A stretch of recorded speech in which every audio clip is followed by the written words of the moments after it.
I should be live.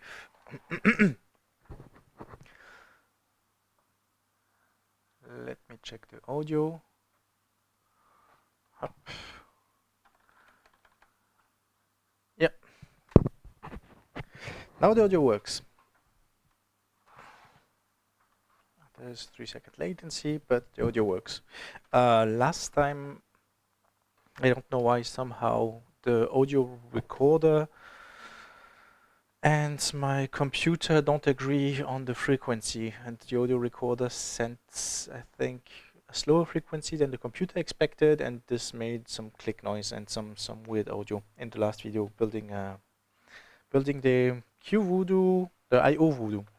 And actually today will not be about the IO Voodoo, it will not be a continuation about the hardware design, about this hardware design at least, because I found something that might actually throw off my complete design. The project is still existing, but I need to further check how I will continue on this project. But what we will build today is something which was on my shelf for a long time. Sometimes I'm doing mains work. I think quicktest is written this way. Sometimes I'm doing mains work, or when I connect something to mains, I do have, and I've already shown you here. Oh, let me use the other camera. Tack. This thing on the back here. This is my isolation transformer, where I can plug AC things in without getting zapped, so I can connect it to the oscilloscope. And I've shown it in the AC controlled, DMX controlled AC motor. So this is one of the things I use for mains.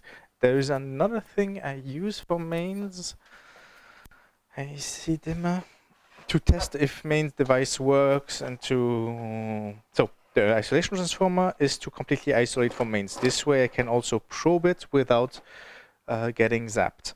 There's another thing which I use from time when playing with mains devices, is this dimmer.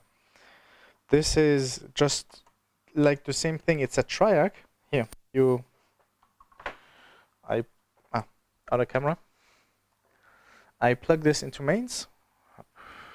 Oh, this time we will have huge problem with camera and with wide angle, but at least you can always check on the action cam for a really wide angle. This device, you plug it in mains. I still have an output with some switch, so I can control it, but this device is a dimmer. Normally this is the output, so I don't really use it too often. I enable it. Here there's a fuse for protection also, which is good whenever I test mains. And then I can switch the triac. I've explained the triac in the DMX controlled AC motor. I can switch the frequency of the triac, or the range of the triac, and this way I have a different voltage. But this is actually just a triac. That's all. So for example, if I connect AC motor, exactly like I did last time, we can use this to slowly ramp up the AC motor, or something like a tungsten lamp. Doesn't work on everything because it is a triac. It doesn't work on everything which is switch mode power supply, where the switch mode power supply doesn't really care what the input duty cycle is. So this is the second thing I have when playing with AC and with mains voltage. This allows me to just ramp up easily and not have the fuse blown completely. That's the second tool. And the last tool, this is what I want to build today. This is the quicktest, and the quicktest has been explained on this channel, on bigclivedotcom. This is where we're seeing it, bigclivedotcom. Let me put it so you can also see it here. On this channel. So bigclivedotcom uses this kind of device. This, can we have a look on the inside? This allows him to, here, exactly, on the 3 springs, it allows him to plug AC, and then when he closes the lid, he explains how exactly it works. So look at, it's called quicktest. I think you can buy it, but this is meant for industrial work, and it is probably a bit expensive. But what it protects you is against shocks and so on. I do want to change it a bit. First, I don't want to pay $50 just for something which closes, but I would want it to change a bit differently and have other tasks. So the purpose of the quick test is test AC aperture. I don't know how apertures, AC apertures for a short time. That's the purpose of the quick test. I wanted to have some more properties. So if unattended, something like that, then off. Because I think in his device, whenever he closes it, yes, whenever he closes it, the contact is on. Meaning that it is completely on. I want that if something happens, if I remove my hands from the quick test, then the power goes off. For example, if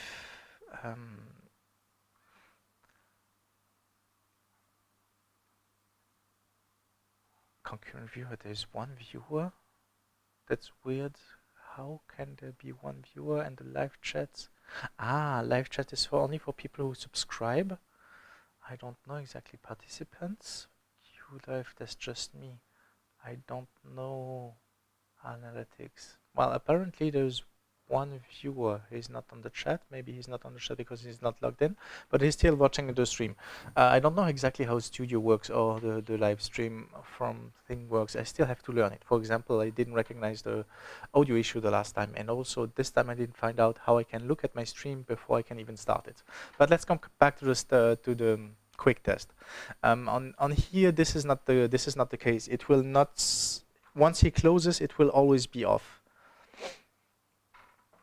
The next thing I want is have a fuse, but resettable. And not settable or resettable. So we'll have resettable fuses. I will have voltage and current indication, power consumption. Why do I want resettable fuse? Here in his device, there is a glass fuse on top. Do we see it here? Yeah. In the lid, there is a glass fuse. And he can change, actually it's not a glass fuse, it is a proper ceramic fuse, I think. So the difference between, as far as I know, I'm not too much of an expert, the difference between ceramic fuse and glass fuse is that glass fuse is just a wire in a glass, and if it gets hot, it just explodes. And the issue is that when it explodes, it could create some arcs, or it could make some nasty thing. And a ceramic fuse, it is fused, I tell it ceramic, but it is fused with kind of silicon glass or sand. Let's call it sand. The ceramic fuses or the sand fuse, high rupture, I think this is the way. High rupture fuse are filled with sand, and whenever it glows, the difference, and whenever it blows, it doesn't make arcs and things like that. Let me show you the two different ones, because I have some here. Power protection. Up, up, up, up, up.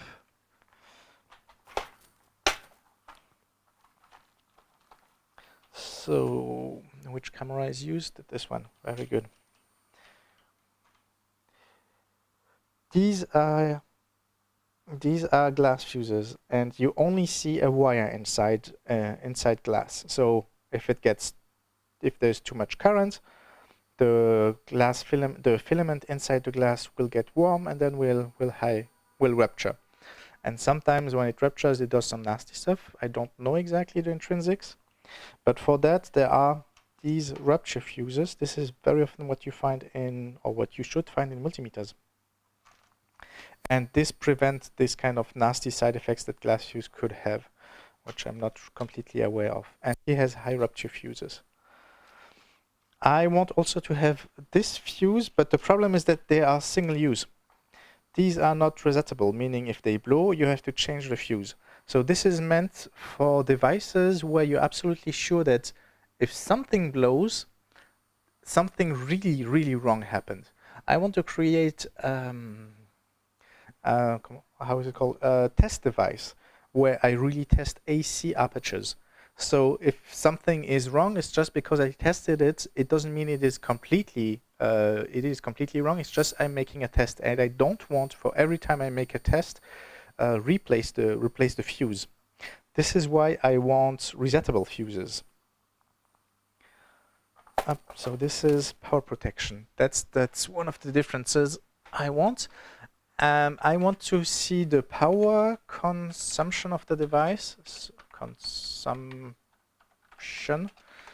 voltage amps. So amps, amperes, and that's it, I think. And for that I bought a couple of the and some other protection. So we have one protection. This is the power protection using fuses, and then I will also want to have RCD, so earth leak protection. RCD, earth leakage protection. I explained what RCD is in one of the videos, not live streams, but the video, I think, Spark counter. Yeah, I explained it what RCD is. Mainly, so this only works if you don't connect to an isolation transformer, and if you touch with your body or with something else, the live leads and the current goes back not into neutral but into earth, it will pop. And this protects you from having electricity going through your body, for example, because if you touch the live wire, electricity could go from your body into the earth. I want to have this RCD protection also enabled, also existing, and you have one in your fuse box or fuse box power protection entry in the flat, but I want mine to be fast, or to trigger before the electricity in my flat goes out. So the one you have in the fuse box or in the power box, power control box at the entry of your flat or on your house will cut the electricity of almost all your house. I don't want that. I want that if something wrong happens, the electricity is only disabled in this test jig and not in the complete flat. So these are all the devices. And why do I do that now while I decide something else? Because I had it lying around for a long time. I had lying I ordered the devices and I had them lying around for quite some time, and I decided that because the I/O voodoo could take a complete turn in between, I want to make something else. And these are almost all the devices I want to use. So this device, this is normally meant for, so this is the RCD protection. It is meant for pool pumps and things like that. So whenever you are on outside and you want to, for example, to connect your motor from a pool, you can have these kind of devices, and it is an RCD protection inside. So you have all the springs. Here you can test it, and here you can reset it. And not sure if it's completely readable. Here, this RCD, power RCD, that's probably what it meant, is for 10 milliamps. It is also, there is also I don't know, I'm not sure if this is actually a fuse or the maximum rating. I think it's just a maximum rating, and there's just the RCD for 10 milliamps. The one when you have in a flat is generally 30 milliamps.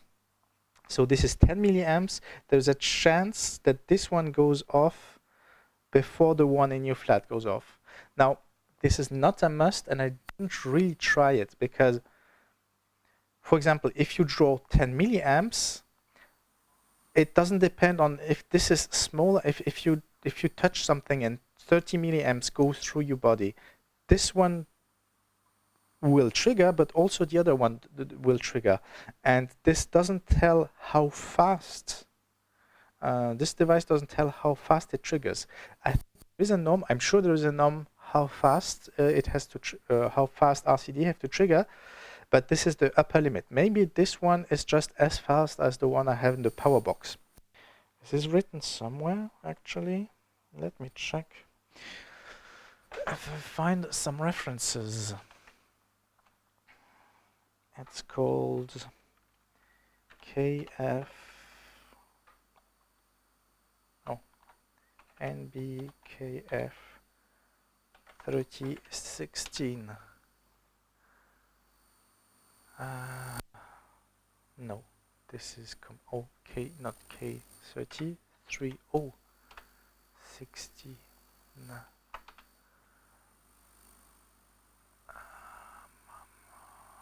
Okay, it's completely unspecified.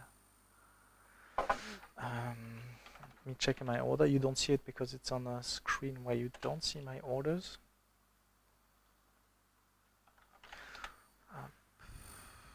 Let me log in where I bought it. I know it's for 10 milliamps, but it doesn't tell how fast it is. At least if there's less current, it will trigger first.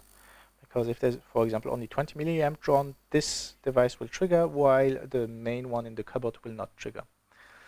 My orders. RCD.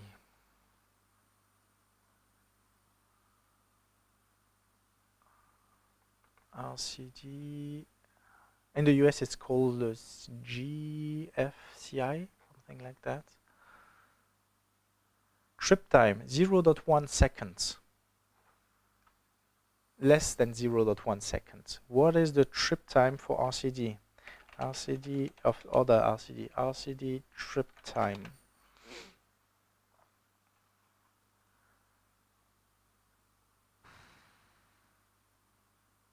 Residual current devices, RCD trip current leakage. So, can I? Now I can show you, yeah. This I can remove. Let me switch to full screen, something like that, yeah. This is the one I bought. This is the one I got. You see also GFCI, I think this is the word used in US. This is the one which you use in EU. I don't know, so I think this is the maximum rating. I don't think rated current, exactly. Rated current. It's not a protection. But what you have here is this 0.1 seconds. This is the trip time. And then RCD is the time. To prevent, RCD will operate within 25 to 40 milliseconds. Okay. So this is faster, 30 milliseconds. Quickly enough. It says 30 milliseconds, this is 100 milliseconds. So this actually might trigger after the one in the house will trigger if you have 30 milliamps going through it. If you have less than 30 milliamps, at least this one triggers. Only this one should trigger, while the other one doesn't trigger. I actually didn't test it, and if I test it now, then I have no internet and I cannot show you how this is done. But yeah, it is one protection more. So this is the first device we have, the RCD protection. It's not completely replacing the one from the house, but it is a start. Let's get back to the bench. That's the first one. Then we have for the spring, to put the cables inside. I don't know if I will have two things, I think. One way I can connect like this. I've modified this device and I've added this because this one came with a UK. I think it came with a UK plug. You recognize it. This is some kind of a universal plug, but the problem is that if you use this, you don't have earth anymore, at least if you use European one, because this thing doesn't make contact with this. For most of the other country it works if you have earth, because you also have an earth pin. These are earth contacts on the side, and this is why I also put mine in. In the beginning, this one came with an UK plug or US plug, or I don't know exactly. So I've added my European plug, and I've added the power strip so I can still control everything. I don't know on the device I will build, I will have this kind of plug also on the side. I can still do it afterwards. But what I'm sure we'll do is have, because it's to test devices, have spring clips. And I could have both of them actually, spring clips and a power plug. I think I will have this because I don't know if the device I test will already have a power plug. But at least I have these spring clips. This is what you very often see in audio devices. This one is rated to 250 volts at least. So just press on the button, you can put the cable here, the AC cable, and then close it. And it is robust enough. And I took attention that this is rated for AC. Oh, this can be used for AC. So this is the part which will be there for cable, and I think I will also put a power strip, because why not? I could. This is just cable I want to use to put in here and then back in the box. So mains cable with thick wire. You can see multi-core thick wire. How much is it rated for? Is it written on the side? 300 volt, 3 times 1.8 millimeter. 1.5 millimeter. I think 1.5 millimeter is for 16 amps, if not 32. I don't remember. Plenty enough. At least plenty enough. What else do we have here? Ah, the resettable fuses. These are the resettable fuses. And I took one with 10 amperes. And if more than 10 amperes go through it, it will make pop. The problem is that, well, like the fuse and you have that you have in your power box, in your flat, which are normally 16 amp fuses, or it really depends. The fuse doesn't trip immediately when you use 10 amp. It will trip after some time, but it will not trip immediately. And the more current you draw above 10 ampere, the faster it will trip. And I don't remember if there's a data sheet for this one. And I tested it. It takes a bit of time, and when you put a lot of current, then it does trip. And we can test it. I have to get... So I don't want to test it with mains, because I don't want to have a mains thing trip, but we can test it with something else. Dun, dun, yep, battery. 12-volt battery, and this is able to provide a lot of current. 10 ampere, that's for sure.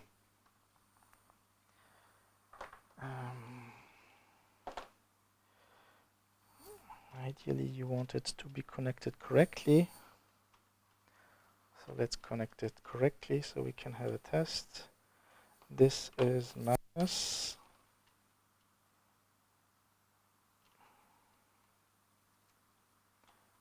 No, I put it in. Now let's use a screwdriver to do it properly. Up. Minus. And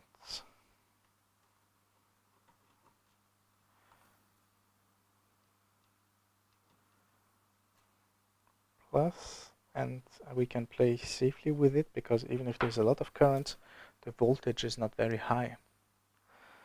So up one clip, and as soon as I connect the other clip, it should make small spark. It will probably make a small spark because it's a lot of current, but it should also trip the thing.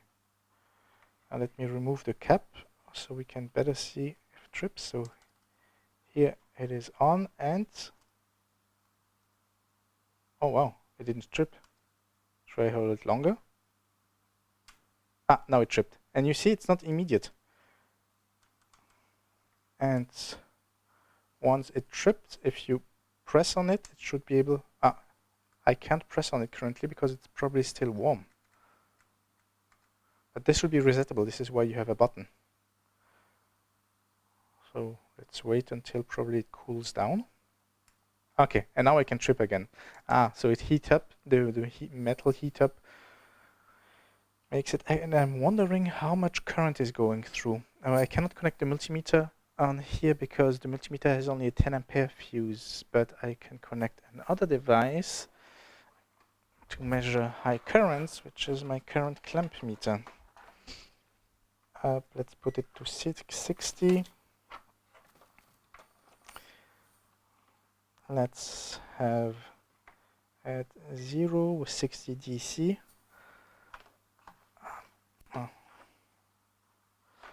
Let me put it so you can see it actually.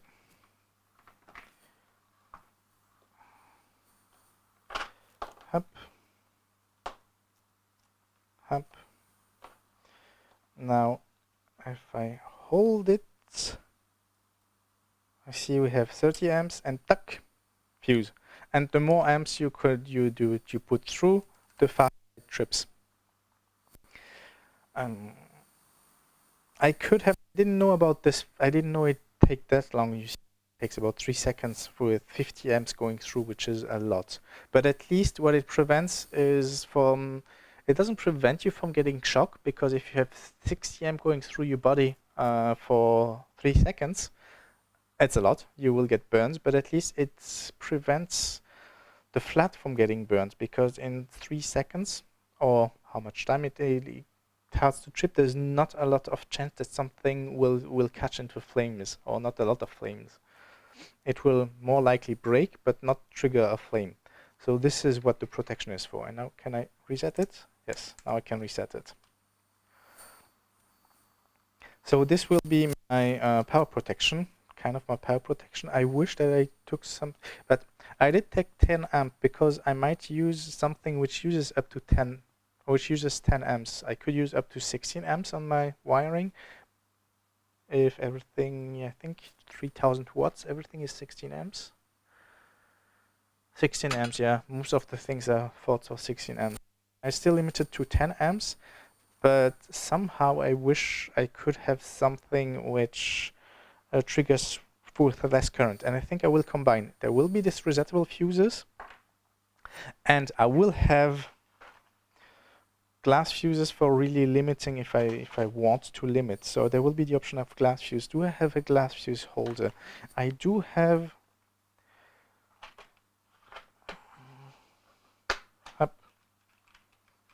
I do have this glass fuse holder, and I might want to use it. The problem is that this should never be accessible when there is potential power inside here. So this form is not good. I do have some with a cover. I thought I had some with a cover, so I could put a cover. But what I can also use is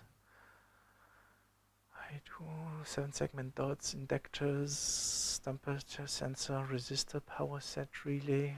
Where is the box? Which box is it in? I don't think it's in this box. Voltage regulator, maybe in this one.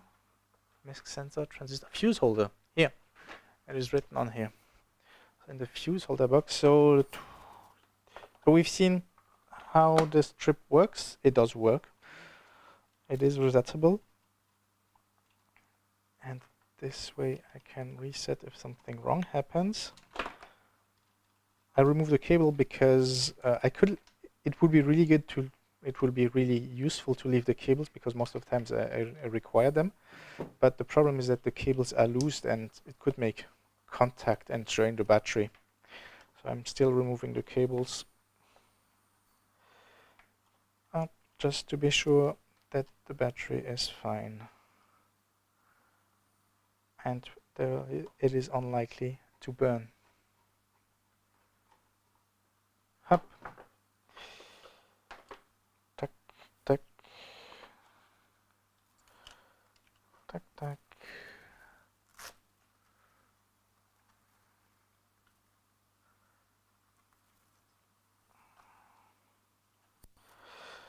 Okay, let's remove the battery from the bench and put it somewhere where I know I have to clean it.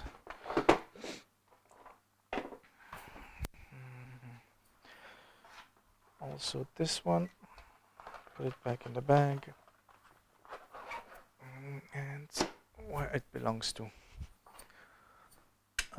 Try to keep it clean. So we've seen this, and I have two of them. I will put one on each side. Normally one is enough. You only have to put one on the, it doesn't matter if it's the phase or the neutral. And this is how most of the fuse works. I still want to put one on each side just to be sure that each side is protected, because I could connect this phase to another neutral. This phase coming here could be connected to another neutral.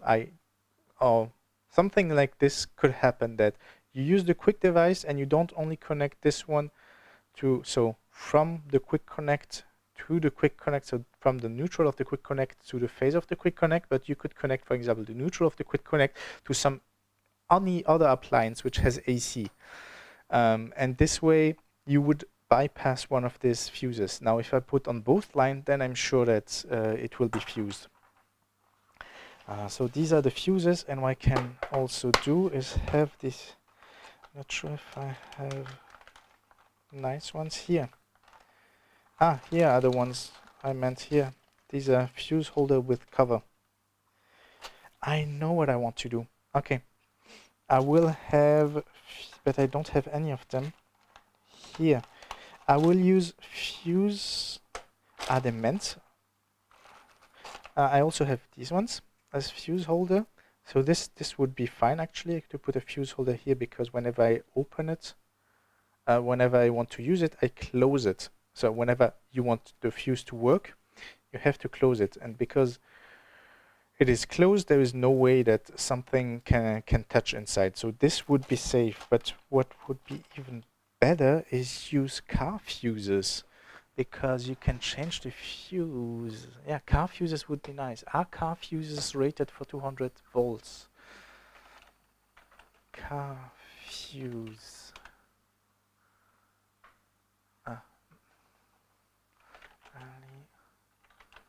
Car fuse. Let's just put, here they even come with the connection points. Car fuse. So boxes, I think I'll probably get a set of car fuses like this. But are car fuses meant for 250 volts also? What is the rating? I'm not sure we'll find any rating on this kind of sites. So these are only rated for amps. So yeah, I will order car fuses. This way they're easy to change. I will not use glass fuses. And yeah, good idea. And I'm sure that there are plenty of car fuses sizes,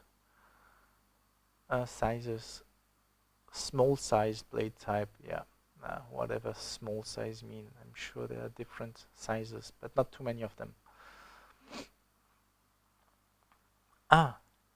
Here we have the holder for the car fuse.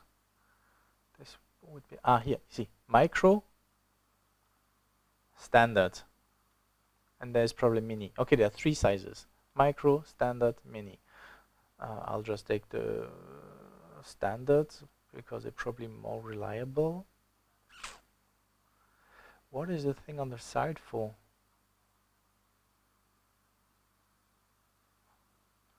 What is, and a fuse remover probably could be a good idea. Plus 10 ampere fuse. What is the thing on the side for? I'm not car. There are three sizes: standard, mini, micro, and micro 2. I'll just use the standard size. They're probably a lot easier to get. What is this? This is to crimp the power going in, but isn't that what the two leads here are for? I have no idea what this thing on the side is for. Let's go on a site for datasheet car. Let's see. Car fuse. Stage key. Some. You don't see. You see nothing. Sorry. I'll do that again. I always forget about you. Full screen. Here, car fuses.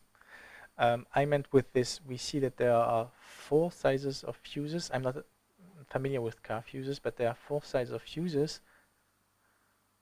Standards, mini, micro 2, and micro. I will use the standard size because it's easier to get, and I have no space constraints, no real space constraints. Now what I wanted to know is what is, so normally you connect this, goes through this lead and then goes back here. What is this lead for? Is this really to connect a side? So this side is connected to this one? I don't know. Fuses are not included, and I will probably buy a box like this with plenty of different fuses. I don't have them here, so I will probably not do it at that time, but we can do all the rest. And I will add the fuses later on. And again, I will put fuses on both sides. And these fuses will be there to limit my current even further than the 10 amp resettable fuse. For example, if I want something like 2 amp fuse, if I'm sure that the device should not draw more than 2 amps, I can still, in any case, in any experiment, I can put this here. Now I want to be sure that these fuses can be used for 240 volts. Fuses, there are tons of fuses. I want a blade fuse. How are they called? Car fuse data sheet.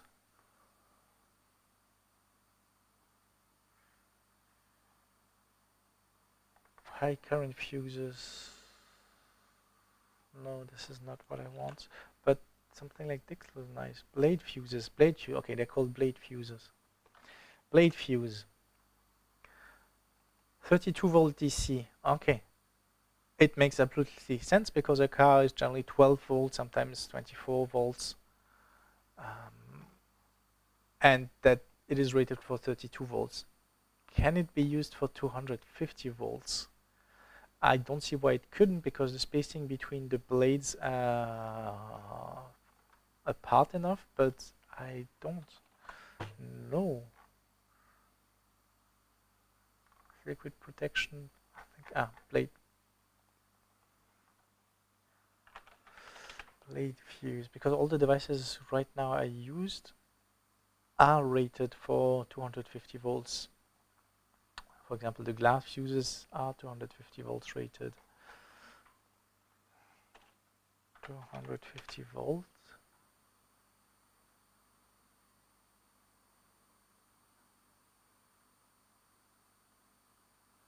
It seems that no blade fuse is meant for 250 volts. This is 32 volts. 32 volt DC. And as soon as we get as blade fuse, little fuse, element 14. Element 14 will also have a data sheet for that. It's yet another distributor. 32 volt, yes, I know, 32 volt DC. They are all rated for 32 volts. Are there no blade fuses for 250 volts? Rated for 250 volts? Oh, and you see again the trip time in seconds. Whenever you use a 2 ampere fuse, if you put 2 amperes in it, it will trip within 0.123 seconds. But if you put only 2 ampere, it still takes 1,000 seconds or a bit more. Like if you put on 3 amperes, 3 amperes, 1, 2, 3. If you put 3 amperes, it will take 2 seconds, and so on.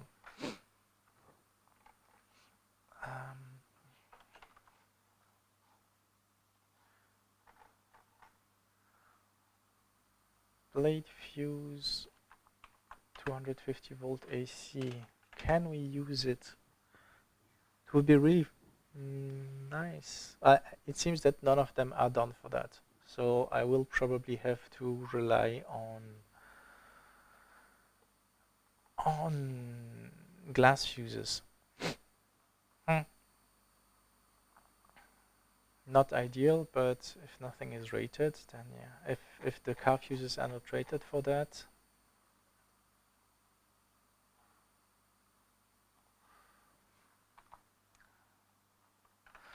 blade fuse 250 volt, 220 volts AC. Let's say for 280 volt AC. I don't want you to send. No, okay. Nothing. There's no blade fuse for 250 volt. Let's say 240 volt.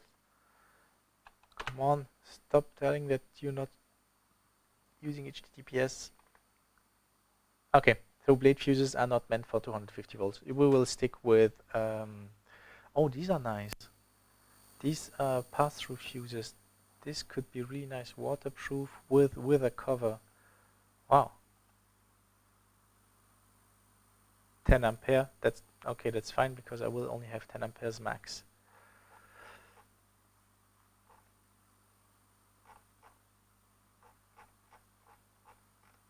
But again, we have the issue that it is not meant for AC.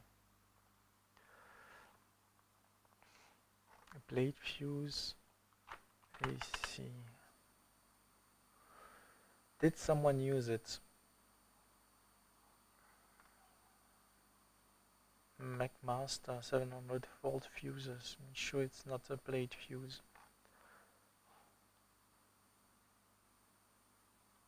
And none of them are right, so this is McMaster. Let's have a look at it. Yeah, all the blade fuse seems to be this knife blade style, like this. Okay, so I'll still add the option to have blade fuses using these. I will still, let's switch back. So we will not use car fuses because they're not rated for 250 volts, and I want my quick test to be rated for 250 volts. And let's switch to the bench. Let's switch to the bench. So I will put these fuses inside, and I can change it whenever I want to limit it. And I have to put this on the side after the connection because this could get loose and I could get shocked. Okay, so we will put these fuses, and I think I have enough glass fuses. I don't have here because I put them. Yeah, all my glass fuses are. I do have a couple of glass fuses inside here because I showed them, but this is more scavenged thing. I have a box of car fuses, of glass fuses, but they are all in the club I'm working because this is where I use them currently for tripping power for the AC motor, so the DMX controlled AC motor.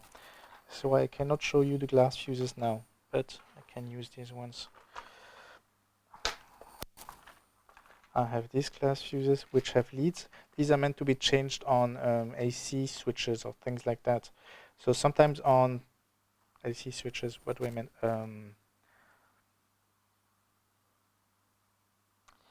Switch mode power supplies. For example, ATX boxes and so on, you often have switch mode power supplies with these fuses on the board. The switch mode power supply might have failed, and just because of the fuse. This is why I have these ones. But here, yeah, I have two glass fuses, and for the test I can use them. How are they rated for? The rating is on the fuse.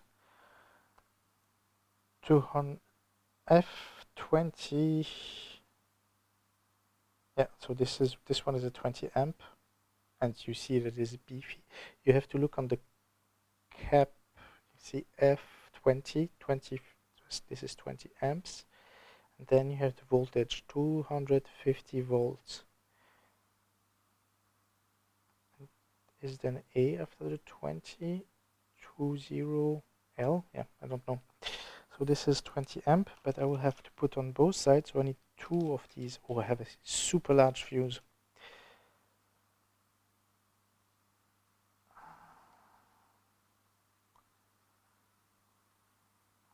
This is not 20 amp. And you somehow can have a look at the filament inside. The filament is huge. If you look at this filament inside, it is teeny tiny. So it is not 20 amps anymore. I have the last fuse, and what the advantage is, if we want, we can put one of these high rupture fuses. This is only 1.5 amp. These are a bit larger. I don't know if they go inside. No, they don't. This one is a bit too large. It doesn't go inside. I think this one is one for my multimeter where I blew some of the things, and it's only 1 amp. So we can have really high rupture fuses. We could even use the one with the leads, cut the leads and put them inside here. And these are 2 amps. So we can have rupture fuses. And then I have also 500 milliamps. This is also for another multimeter. You have plenty of forms for the fuses. This is 250, 25 amps. Okay. So we do have fuses. We'll use these fuse holders. So this is the next part. I'll put it in the box. 1 and 2, and again 2, because in case I bypass one of the phase or neutral, one of the lines, I still want this to be able to trigger. And because we want it to be changeable, we don't use this. We could also use this and put a cap. The problem is this: you can still operate it with the cap removed, and you cannot operate the device with the cap removed. So we'll do it this way. Although it would be nice to have this on the side, but it's too dangerous. I still want this to be a safety device, and I don't want to put a danger additionally to it. I have 3 of those here. There's 2 additional ones because you bought in M3, but I will only use 1. So this is in the box. Next item is and this. The box itself, I'll talk about afterwards. This I haven't tested it though. This is the voltage meter. So you connect the voltage here, it powers it, and you can read the voltage. You pass one cable through here and you can read the current. Now this will not be able to work if you bypass the wrong wire, but if you don't bypass the wrong wire, then this should be fine. This should be usable. So if you use the quick test correctly, I should be able to read the number of amps, and I'm not sure what the resolution on this thing is. Do we want to try it? And it only works for AC, so we will see how it works. We can see if it operates though. If you get good test. So this is meant for 0 to 100 amp, so I don't know what the resolution on this thing is. But this will be the thing which displays our current consumption. And then for the switches, I have 2 different ones. I found these things. These look very much like industrial switches, and they're really nice. I took apart one of them to see how it works, and you have a base, and then you have a base, and you can buy the bases with normally connected and non normally open. These are normally open. You have to press to connect, and you have both sides, and you can have all 3 combinations. Either both are normally open, both are normally closed, or one of them is normally open or closed. And I think they're called LA38. And then you have plenty of tops buttons like this, which do different things. For example, this one, if I connect it, if I turn it, it latches and it closes one side. Connect it the other way around, it latches, it connects the other side. This way you can have 2 turns. The other thing I have is this one. It doesn't latch. It returns immediately. So this is what I meant with if I don't operate it by hand, if I remove my hands from the device, it immediately removes the power. And we will use this one for that.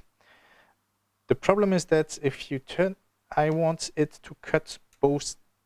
The advantage of this is that you have 2 lines. And I want it to connect neutral and phase. So there will be one neutral, one phase. The disadvantage, and we will work on it, is that when you turn the device, it only enables the one or the other. I want it to enable both because we need neutral and phase for the current to pass. So we'll have to modify this for that to work. This is what we'll do today. And there is the other way. I had two of them because I don't know which one I will use. And I probably will put both of them. Where is the other one?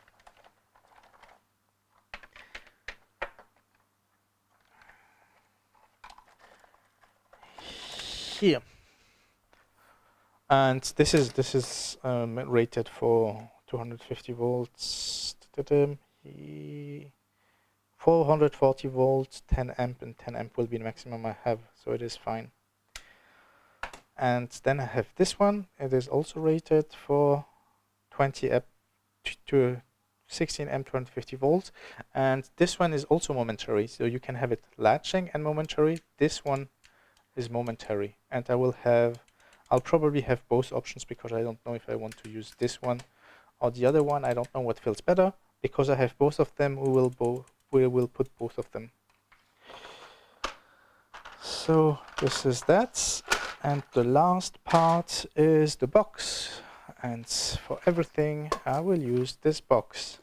It is a really sturdy box. We will have an input for the cable to have it waterproof. This is also gasket waterproof. And most of the thing on the, so this, we don't really need waterproof, but if we can, then I want it this way, so if it drops in water, there will be no issue. The only issue if it drops in water is that there will be water coming through. There will be water on this side, because this is where we will connect it. So now presented all the devices. It only took me 1 hour, but this is live stream, so it's fine. So we can start building the device. Let's start. I will get some gloves and I will get some eye protection because I am sure that I will make holes and cut leads. Let's put some hand protection. 2 times left. Okay.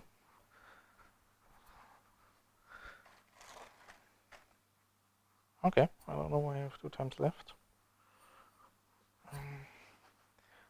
I have left and right, and some eyewear, eye protection, just glasses, in case anything happens while I cut. First thing we will do is put a hole here. This will be the first part, so I will use this and this. And that's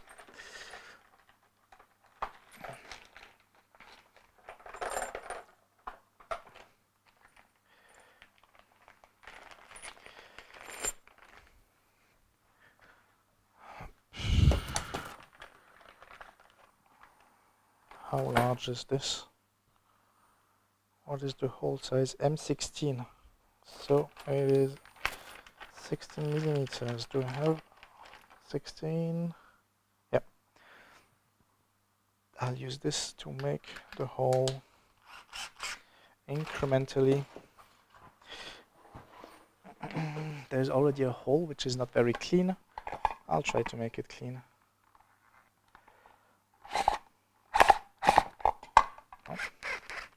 Oh, the battery is almost empty.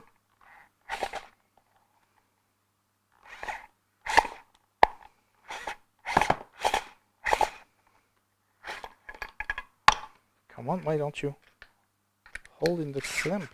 Oh, battery is really almost empty. Put it to charge while I'm not using it. But for now we have 14, and I think this is 16. Yeah. Oh, you'll never see what I'm doing. Let's put the camera a bit this way.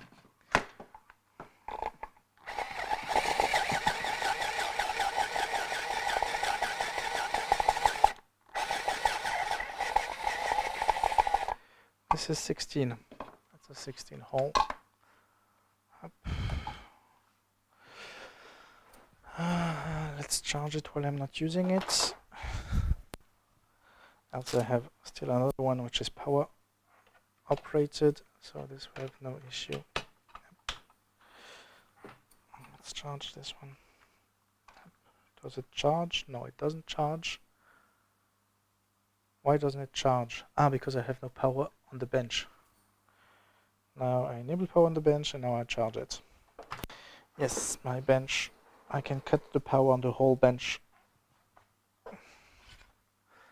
Again, for safety reasons. Up. Does it fit? Yes, it fits nicely.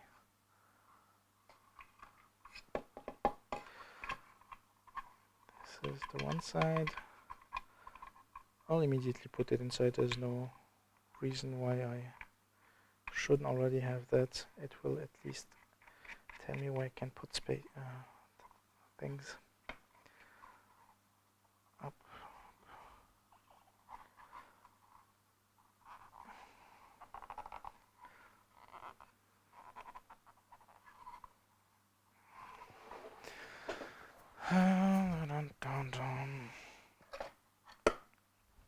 Will this be enough to turn it? Tiny bit more.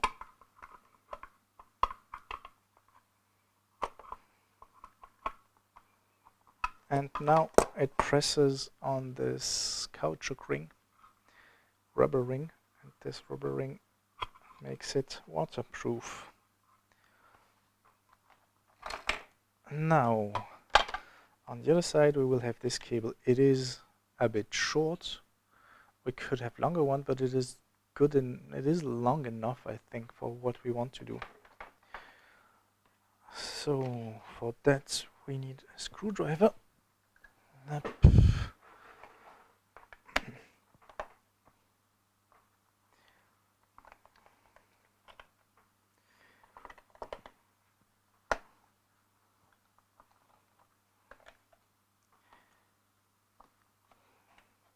And here we have the 3 things, and we need to make this one shorter. So, can I use this thing? It doesn't work. Let's test if this wire stripper works for that. Works nicely. So we'll use this wire stripper. Do we want to add ferrules? No, we want it to be flat, so we will not add ferrules on this cable. Is this something where when you press it holds the cable? No. It simply relies on the connection being made here. That's a bit of a shame. I want to have that the cable is kind of retained, not just by the springs. I think it's fine. It's not too much of an issue.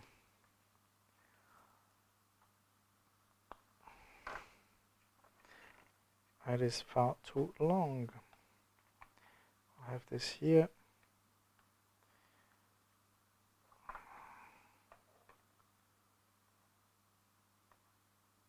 We can still shorten afterwards. 1. Like that. 2. The other way should be as long. The other one should be as long. 3. Up.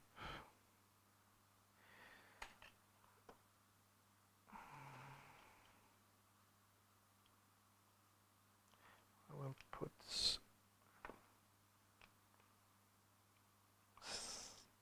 something like 7 millimeters. Maybe less.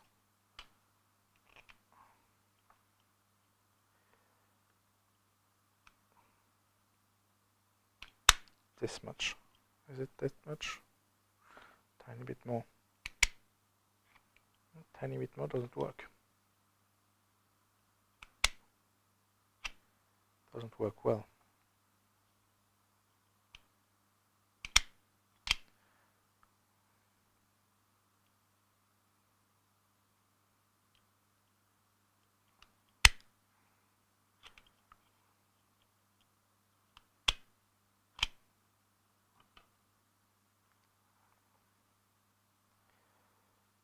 multi-stranded wire.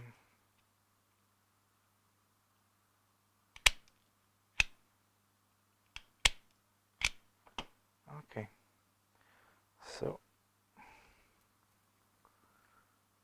this one can be also peeled a bit more.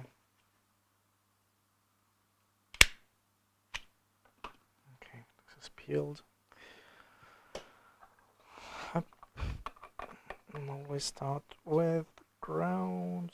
Oh, here in this case, ground is really earth. Ground. Even if there's no power on it, at least it's a good measure. Then we have, oh, it's the wrong way around. Let's cut the cable because let's remove the cable. Plenty of contact. Up.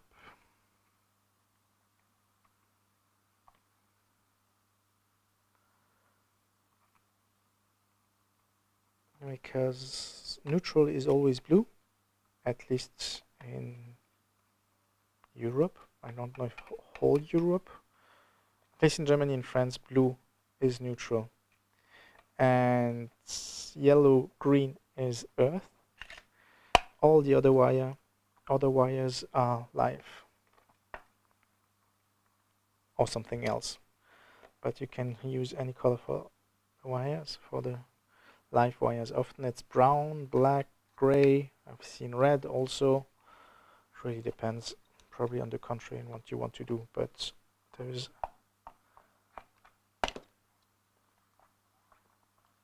plenty of ways to do it. Okay.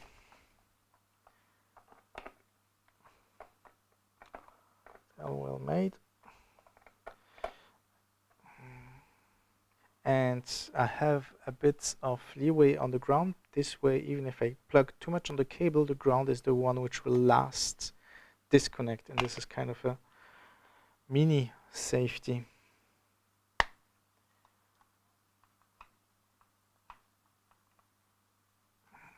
Ground is always good to have. At least in this case, earth.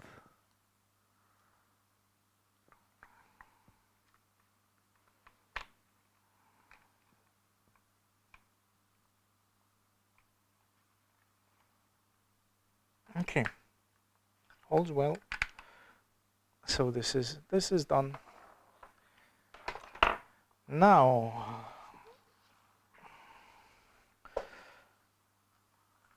move the trash. Put this here, this here,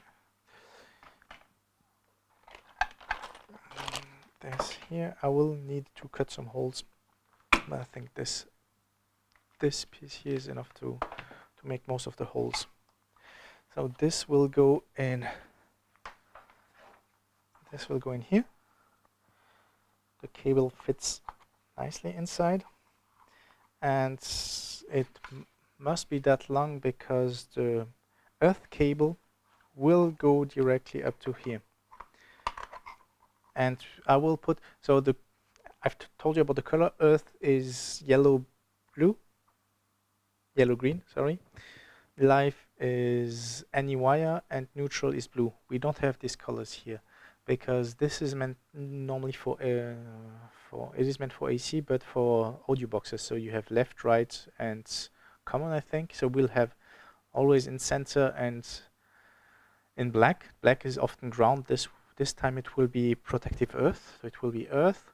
The live will be in red because this is where power is, and the neutral will be in white, and I will mark it on the box clearly. Now we're in Europe, so live and neutral are very often swapped or can be swapped. So yeah, so these two can be swapped, but at least we will do it correctly.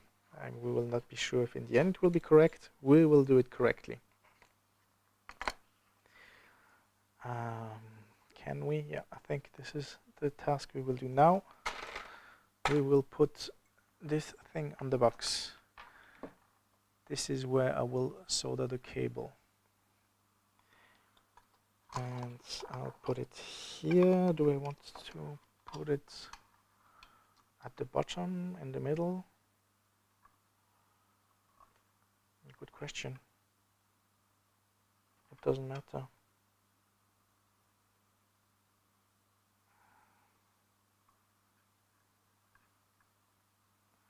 Let's not put it on the bottom because there will be less space. Maybe I need more space.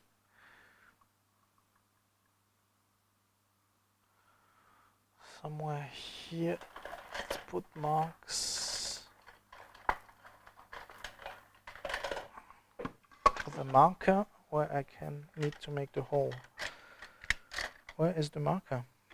It is not where it should be. It is here though.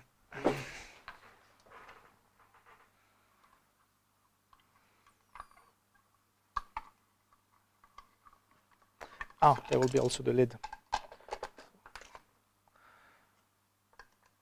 So it can really be a bit higher.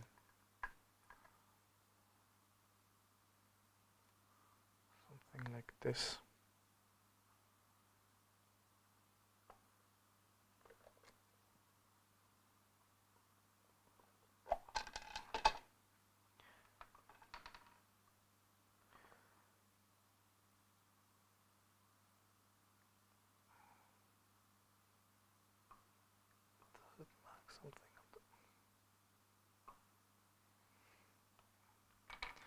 Let's try the other side.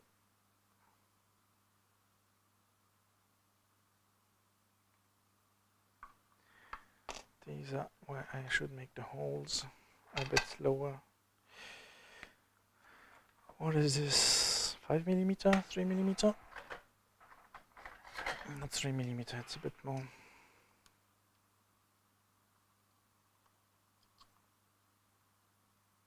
3.8mm. Ideally I could make it flat and cheat. Will I cheat? No, I will not cheat, I'll just make holes. Is it centered?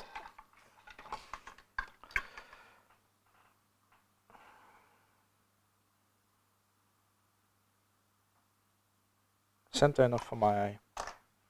It's good enough for the eye. Oh, I could actually, yeah.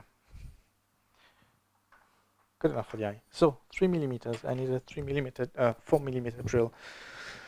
Do I have a 4mm drill? I don't have a lot of drills because I don't build a lot of craft things. This is probably 4mm. 4mm drill.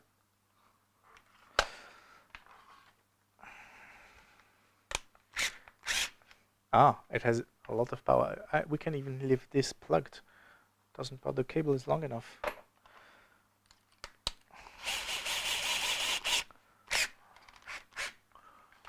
A 4mm drill, and we drill just a tiny bit below it.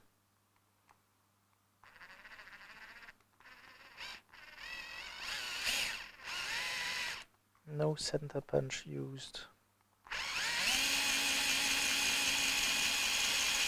Plastic is really hard. I didn't expect it to be that hard. This is a metal drill. It should be fine. Also, I'm using the wrong tool. This is not to make drills. This is to screw things. So it doesn't turn very fast.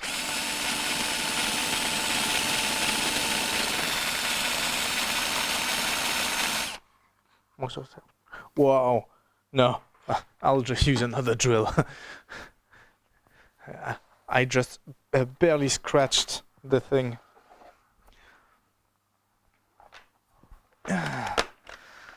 Let's use a proper drill.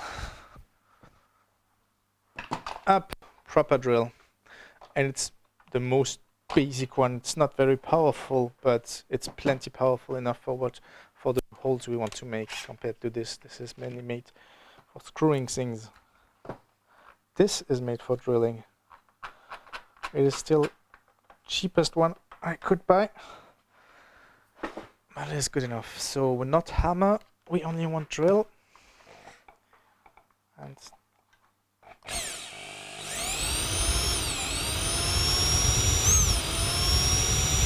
Now, let me mute it. It's probably very annoying for you to hear.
Okay, I'm back. Sorry if it was loud and it exploded your ears.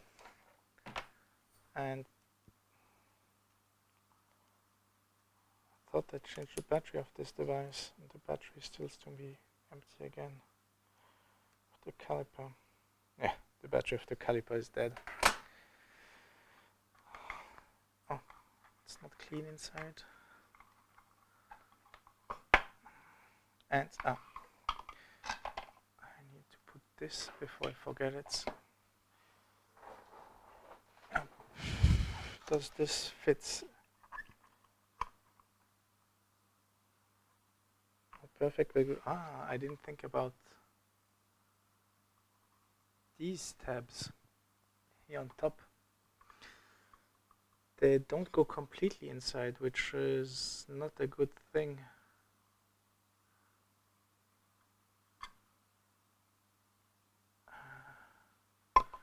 These tabs, are they required? Yes, kind of. As they hold the spring here, so they are kind of required. How will I cheat with the tabs?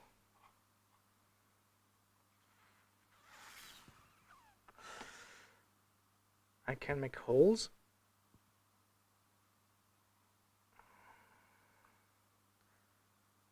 Or I can glue. Put glue on top. I can remove this sticker, I don't know. So this is a salvage box. It was used for completely something else. But this is a really nice box. Thick walls. And this sticker.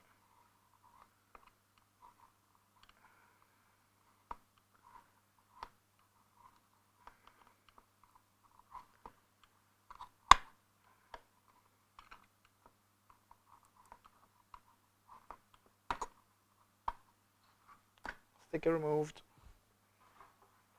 It is? No, I cannot reuse it. I think there was an antenna here. And it's also at the bottom. Let's mark them, and I will use my other hole technique,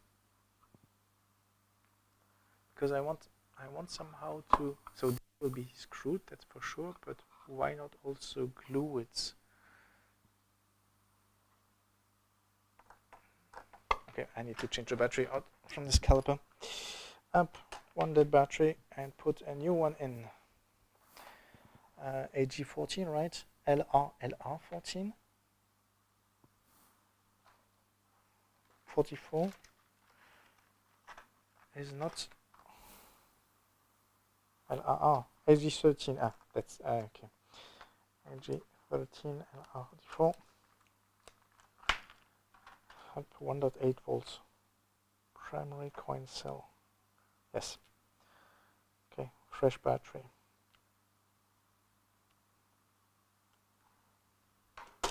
this goes in the battery bin, so I can recycle it properly. The audio, yep, the audio is back, so that's good.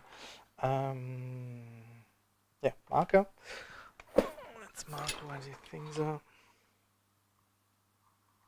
The marker doesn't seem to work that well. Do I have a sheet of paper I can use? No, it does work. It's just that it's not reachable.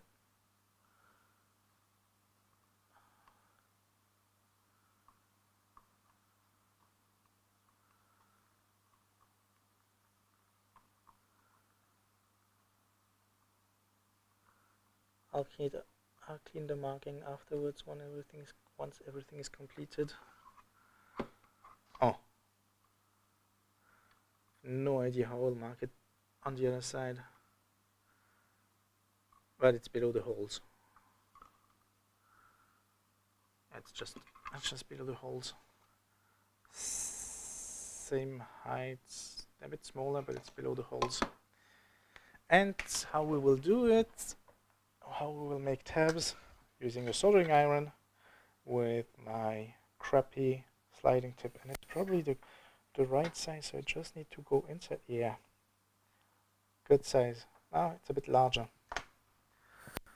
Let's enable the soldering iron, 300 degrees. It should be fine to melt plastic, and because what kind of plastic is this? What kind of plastic is this? I don't see the marking. UL tested, sure, but is it not mandatory to put the marking of the plastic? It's probably something like ABS. I don't see the marking for the material. But still, melting plastic smells, so I'll open the window. And it might be loud outside, but we want it not to smell too much.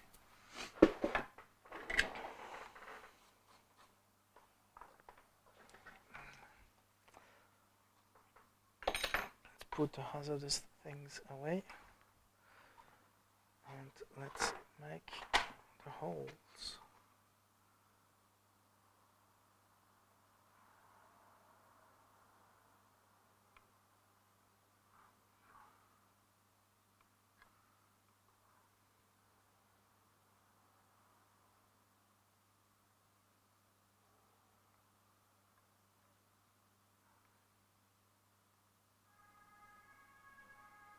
And yes, you might hear it in the back, a siren. Police, I think.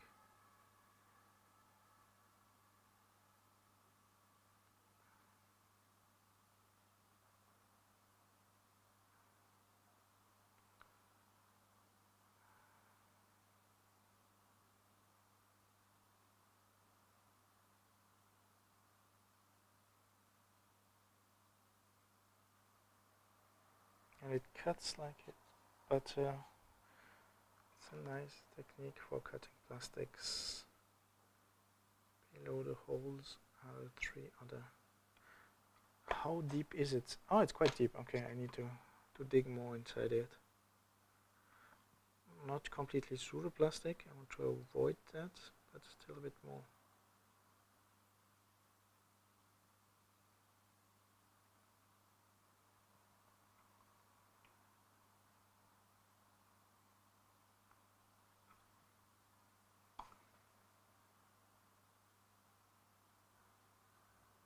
Why not go through the plastic? This way I know it is large enough.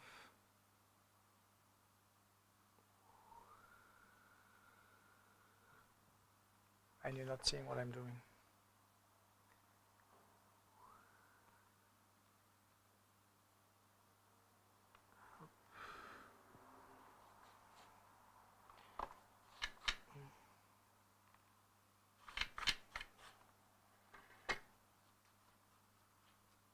Plastic.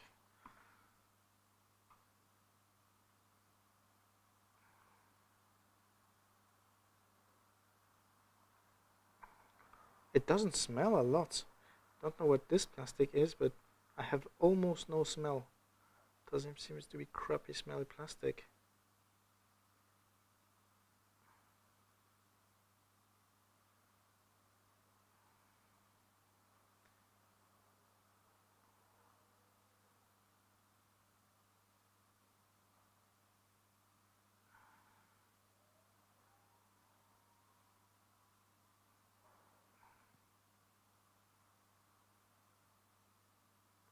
And now, so let's clean the tip after iron, remove the plastic.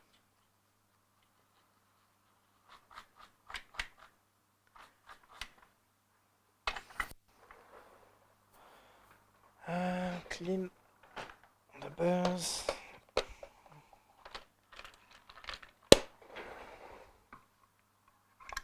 Nah, I need something tiny bit more precise.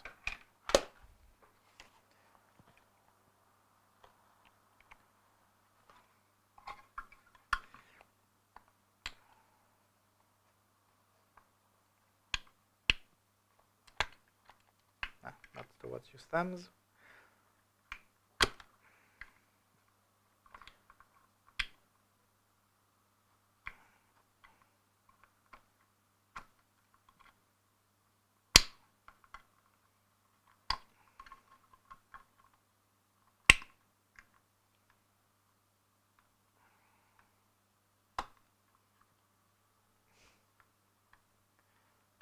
Now the holes for the tabs are gone.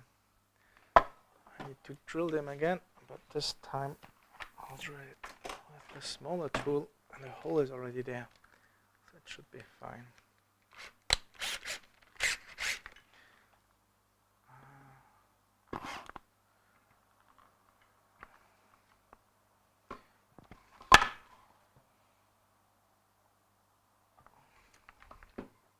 Maybe just cutting.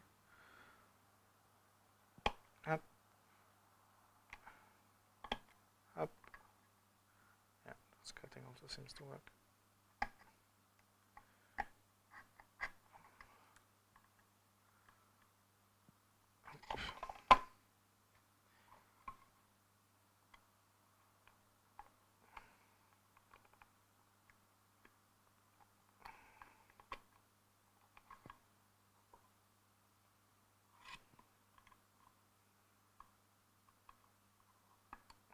I'll try to fill it with epoxy glue afterwards,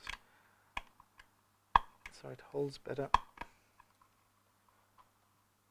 and it is a bit more watertight. So, not large enough, you can see on the top we need to make the holes larger. On the bottom also. Make the hole larger.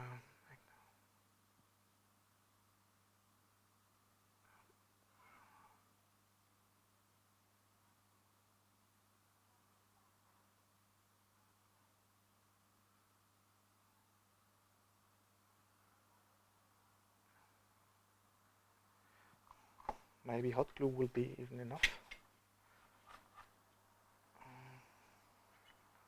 I don't know if hot glue will be enough.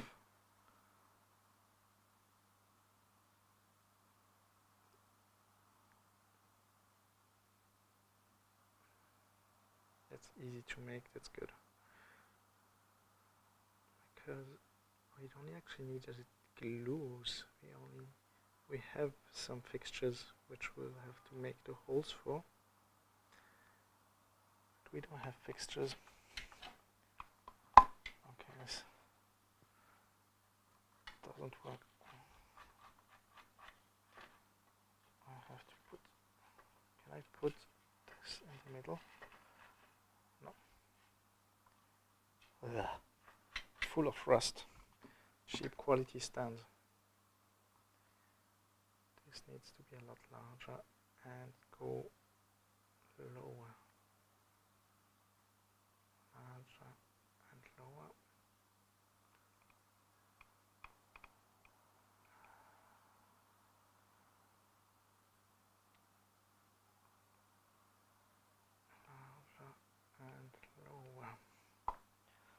I think this is meant that you actually cut everything on the wooden panel. You'd cut everything and you put everything. Yeah, I think this is how it's meant to be used. We could also do it, but now we started it this way. So we will not cut the whole side. So we have stronger structure.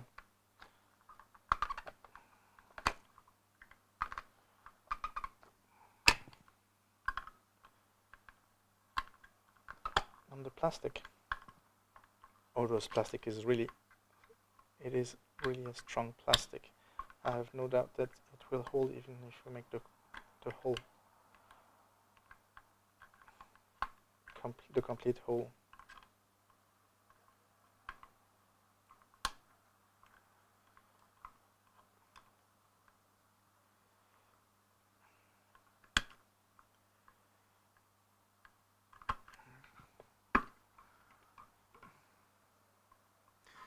I move tiny bit the camera so I don't have to bend over that much.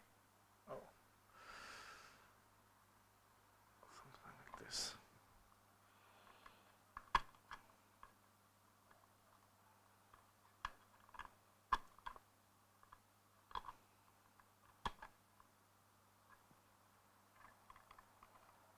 And the inside are also plenty of marks.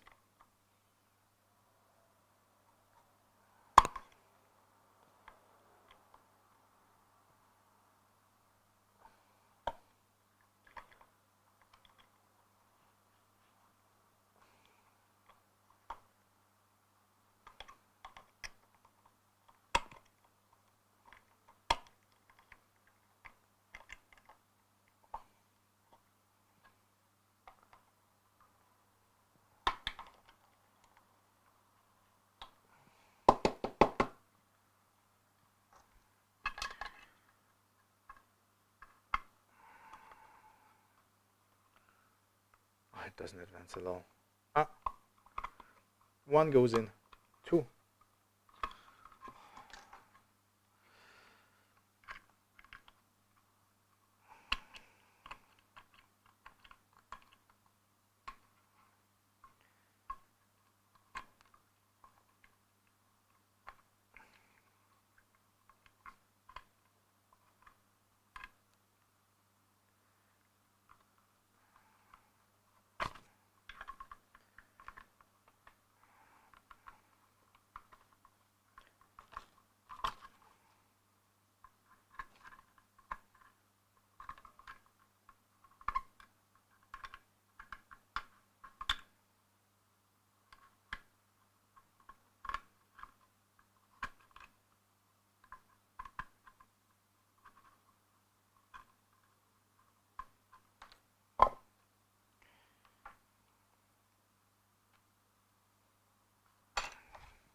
One,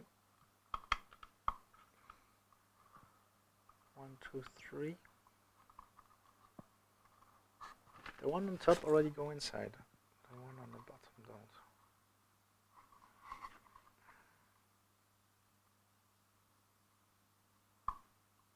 They need to be more on the left. Oh yes, they need to be far more on the left. Yep. More on the left. And it makes sense. If you look at it, this is the tab. Yes, so that makes sense.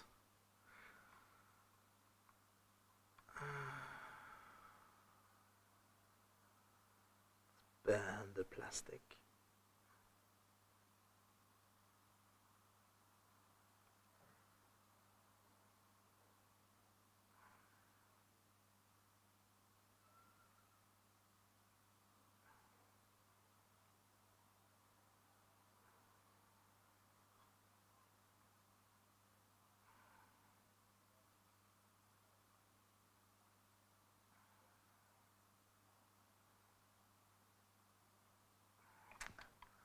.300 degrees seems to be fine.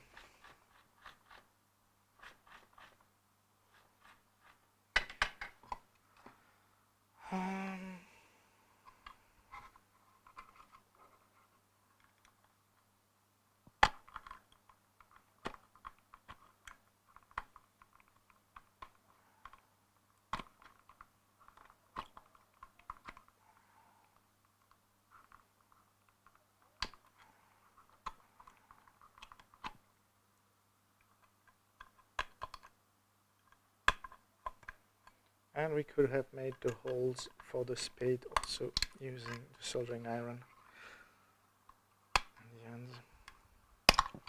Yep. Well, they look really bad.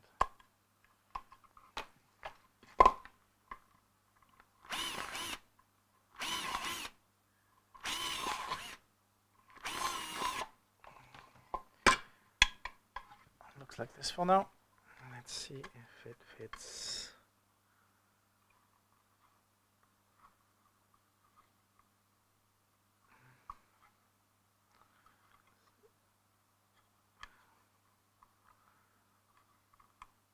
The one in the bottom have no issues going in. The one on top also. Ah, now what takes space are the screws. Ah, it is really meant for having a complete hole on the three things. Yeah, so we'll make that. We will make also holes for the screws and for the complete thing, or just for the screws? Because there's still the tab afterwards. Let's make holes for the complete things.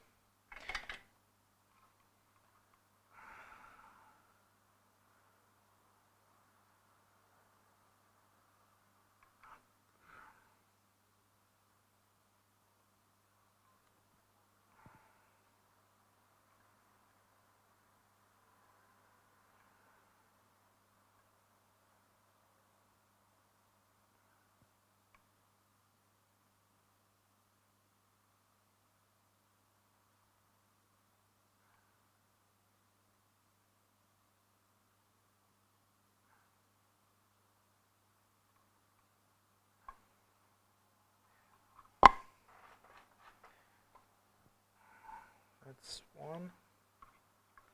We'll clean them. Afterwards.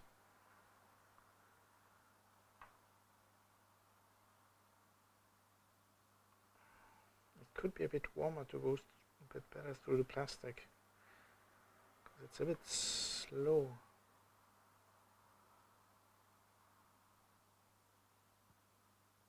And we have lots of power. This is 50%, so we do have more power if we want to. So the problem is not the power. That's what I meant. Let's scorch it and then let's burn it. Scorch to make the grooves, and now let's burn it.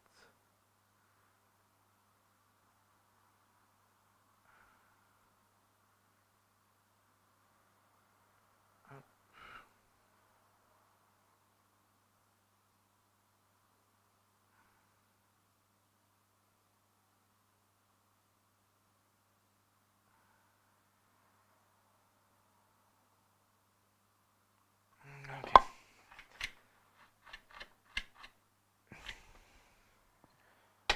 Hop. Let's wait until this one cools down. Let's clean the other side meanwhile. Okay. Hop.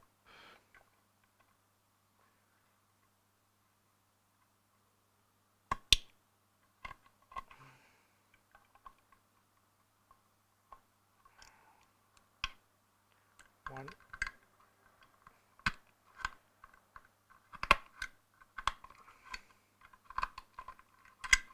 Two. No, not completely two.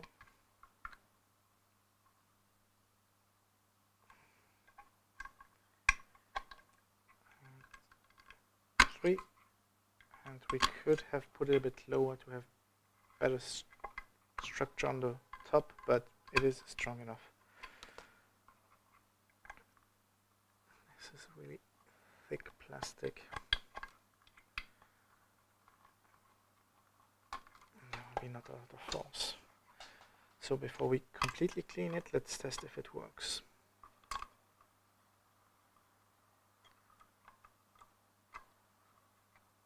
Okay. doesn't completely work.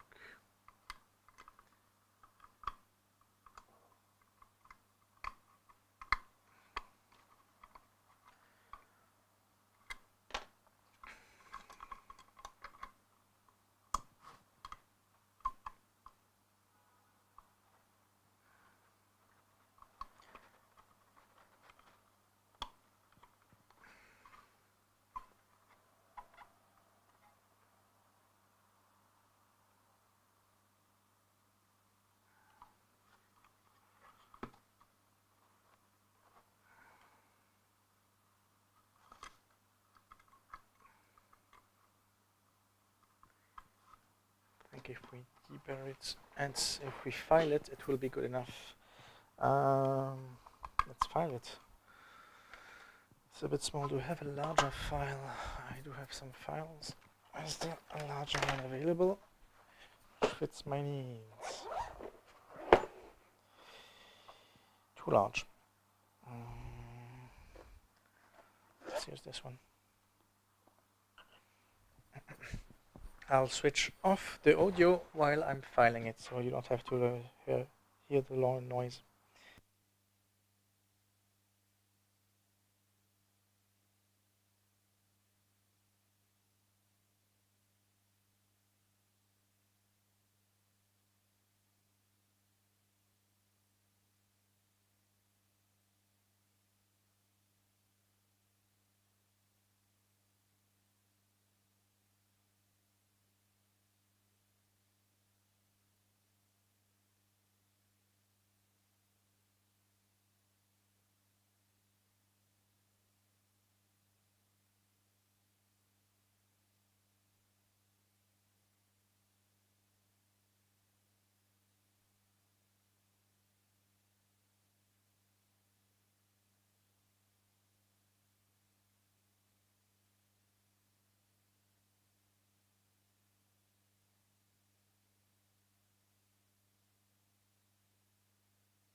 And we are back, and now it is almost sitting flush.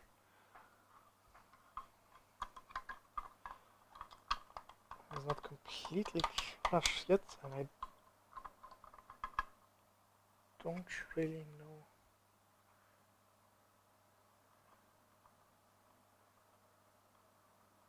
exactly why.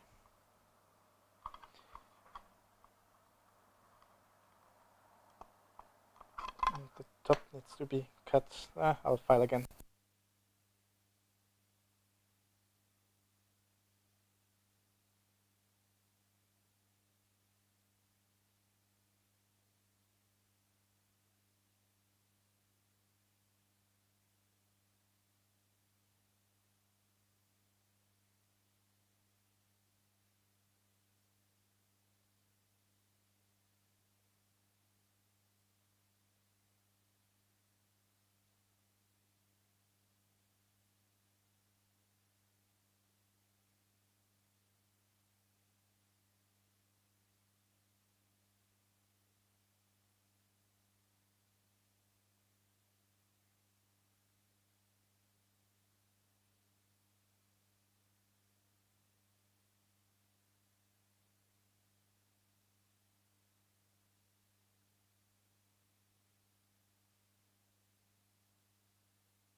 I think I get it where it's not flush. So you see on the inside, the bottom fits well, but here on the side you have larger tabs. I think these larger tabs, which go here, make it it doesn't sit flush.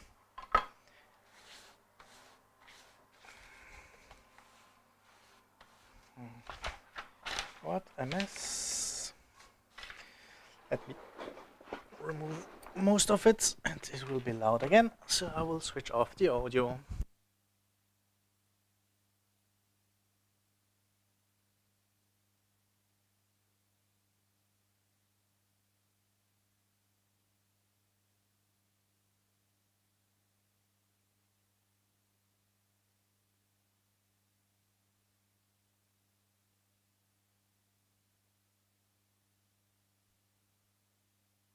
And let's try to make it flush. No, this way around. So the bottom fits. Yeah, that's because of the tabs.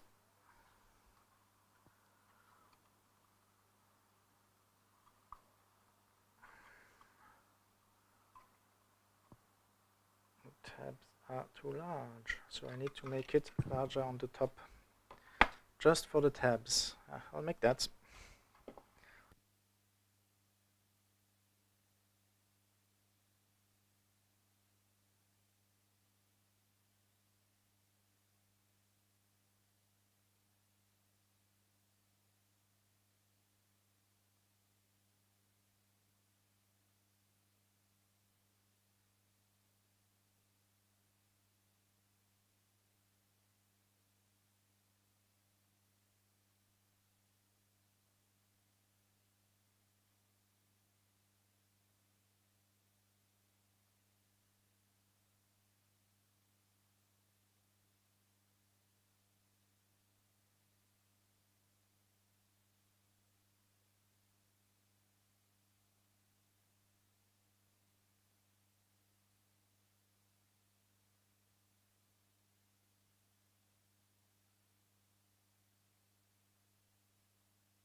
Oh, we are good. It looks good from this side.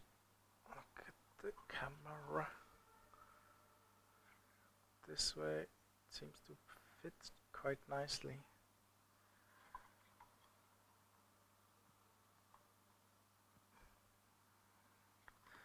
And if we screw it in,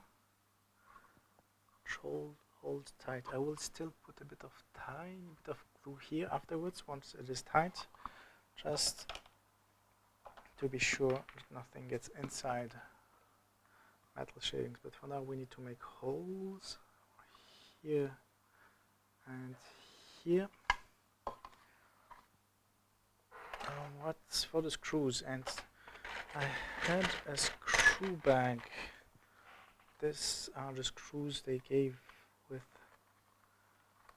parts. We can switch off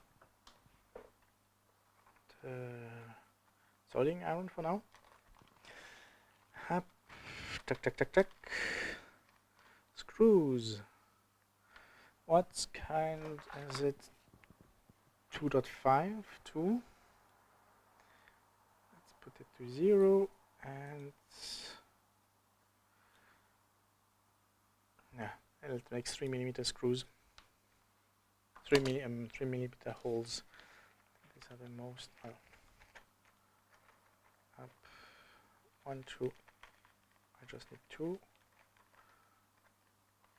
1, 2 screws. 3mm. This, I'll move it away. Most of things are 3mm. 3mm, and again we need the larger drill.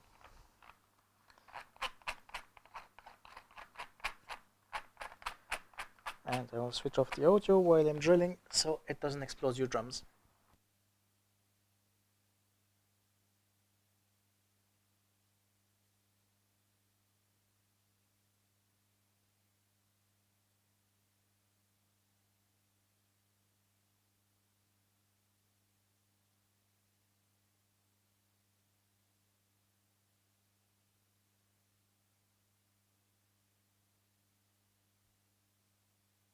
And it will be a pain. So the holes, yeah, good enough. We will have to use some reverse clamping pliers. I should have some of them. Something like this, where you don't have to press for it to hold. And we will put the screws in this way. And screw it in. I had the tiny screwdriver. Let's put this in the box. Like.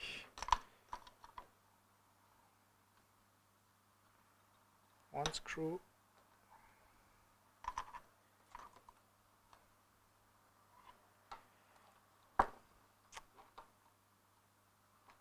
Not magnetic enough. Oh. Nothing is fancy, and with gloves I don't have the same feeling. Let's try to magnetize this driver, this screwdriver. Now it holds a bit better. 1, 2. The screw. No, I didn't catch it. It turned it. Come on.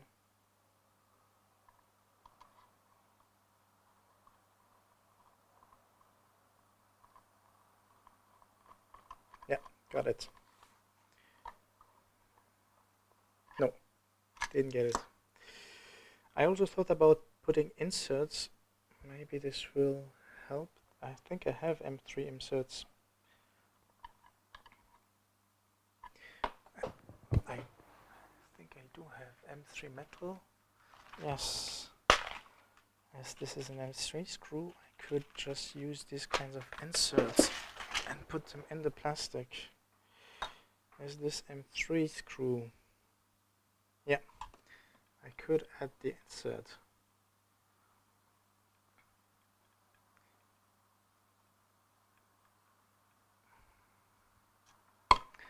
Nice for plastic. I will still add, the insert is too far.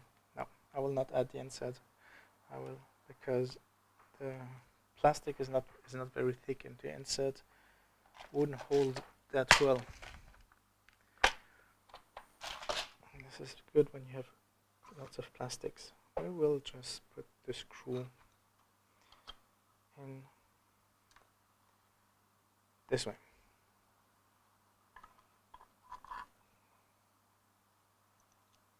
Up.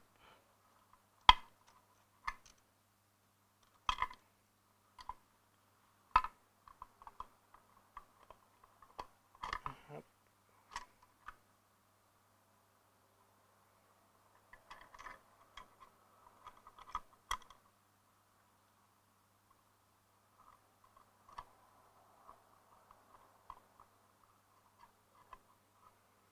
Okay, I thought this thing would work kind of tiny better for me, but it doesn't at all. It doesn't work that good. And I have no holders, else I could hold it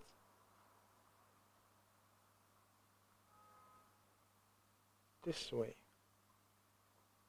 Let's try if it works better this way. I'll put some tape on you if you're not holding correctly, or at least partially add some glue, then remove the glue.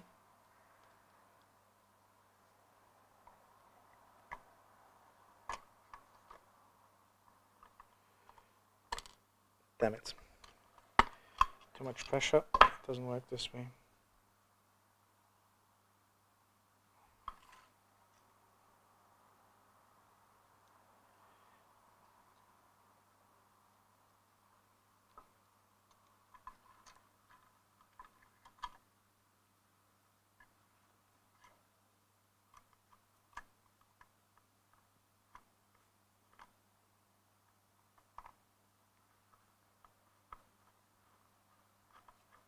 Oh, I got it. Don't screw it too tight, but still tight enough for it to hold. Yes, looks nice. Now the other one, and then we can screw it tight. I could deburr it correctly with the deburring tool, but I can also use the scalpel. The audio is still on? Yes, you can still hear me rumbling around.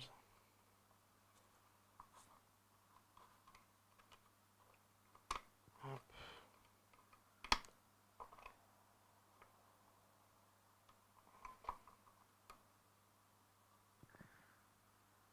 Up.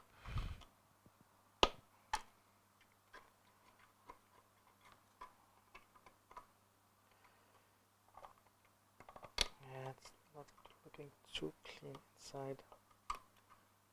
Should have used the deburring tool before, but it's clean enough. So, other side.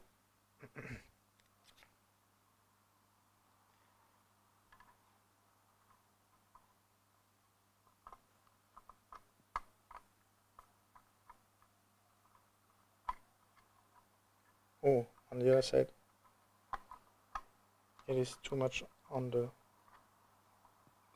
side. Does it, it will probably not fit this way. Try to fit it this way. It's not perfectly centered.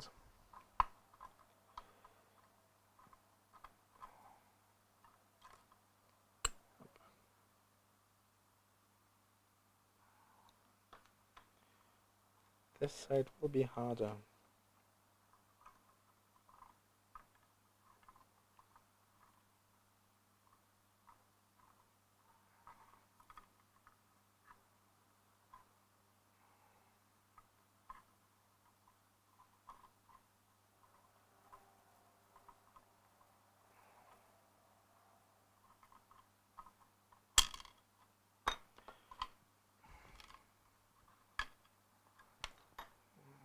Work this way. Are there good methods to do that correctly? problem is that the screw is too much, hole is too much, is against this side. So I cannot hold the screw this way because there's not enough space on the side. So I kind of have it to hold it this way.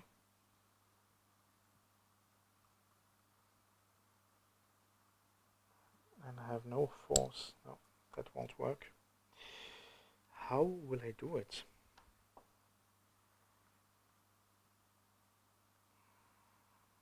What if I bend the screw and put it? No idea how I'll reach this.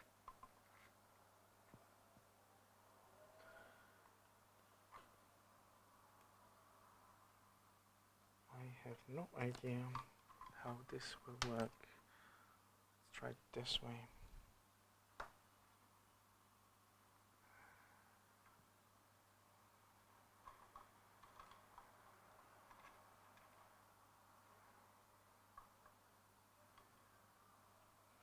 I even don't know if there's enough space at all.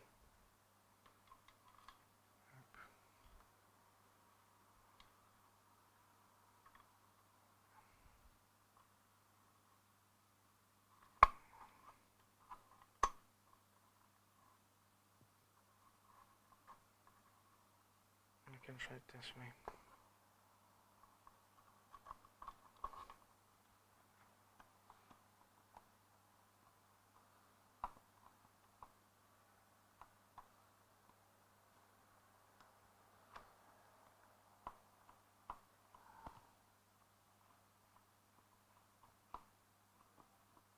No. There's not enough space for the nut.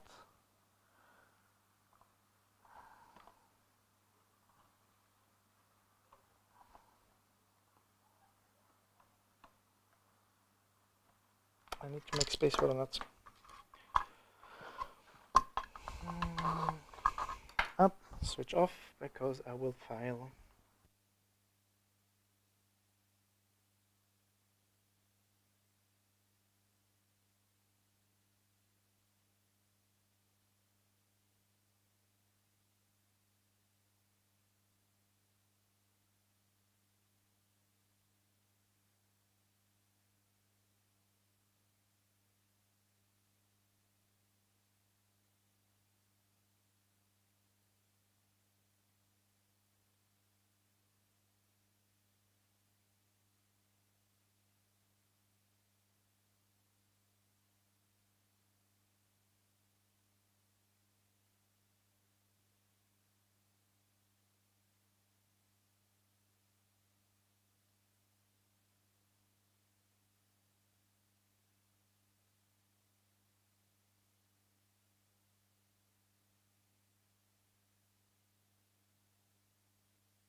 I almost get it. Yes, I think I got it. And now it holds in place by itself. Phew! I was going nuts for this one nut.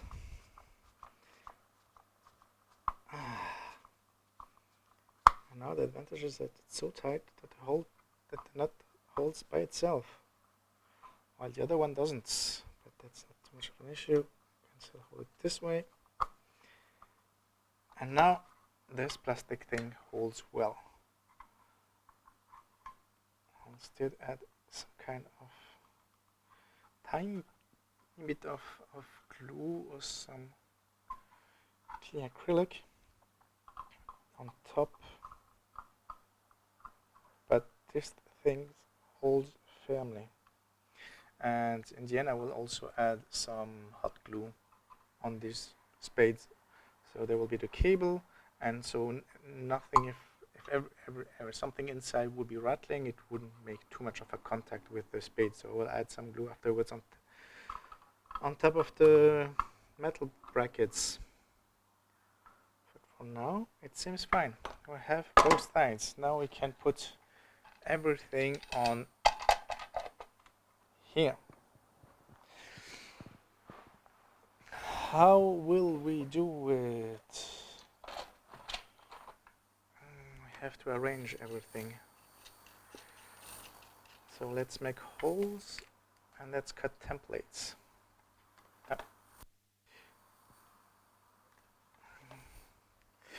Maybe I also want some kind of indication. So this will be the input. This will always be on when it is connected. Let's make some indications with paper and cut it out. Where's my marker? Here's my marker. That's how big this hole is. And this is for the hole. For now, we'll make this. This is how big approximately this is. This is just for templates. So we will have this. We will have the hole for this. I should have a screw. So this is the large interrupter. We will have a hole for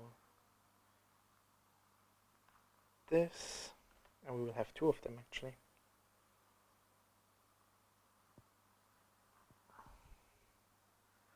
One.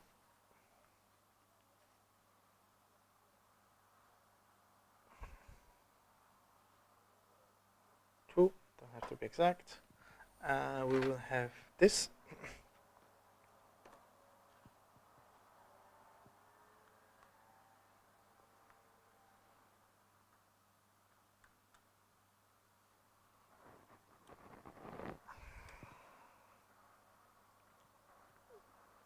Approximately like that.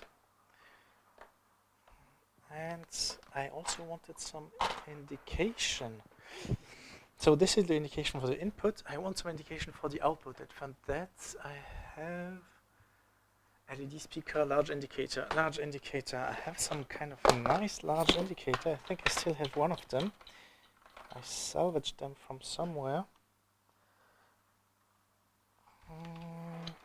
Is it in here? I think that's the indicator. It looks like an indicator. I don't know if it is still inside. Yes, it is inside. This kind of indicator. And is it inline? I don't remember if it's inline or if it's 2 watts, 250 volts. I think it's not inline. 230, I think 230 volts BT, exactly. This kind of lamp, it is kind of a plasma lamp. It's quite weird. Let's try to use it, and it shows you how it looks like. This way we'll have a nice light. I'll show you how it looks like because it really looks fun. I have another one in green. I have also in green. 230 volts. So we can have the choice between red and green. I will stick with red. This is a button with an indicator, but I don't know if this requires a 230 volts itself or if this needs to be in line. I think it will need a 230 volts. Sometimes you have lamps. For example, when you have filament lamps, what you often do is you put them in line, and the filament lamp glows depending on how much power the target uses. And because it just draws a couple of volts, it doesn't really matter. But I think this one is in parallel. So let's try it out. Let's have some AC cable.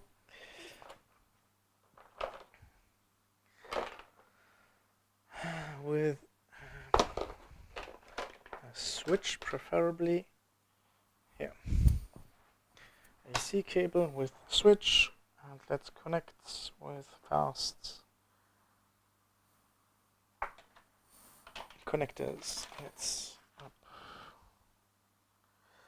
prepare the leads. 1, 2. Fast terminals. Up.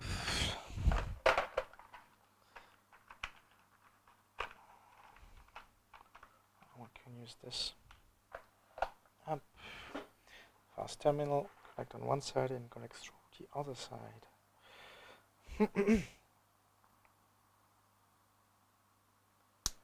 1.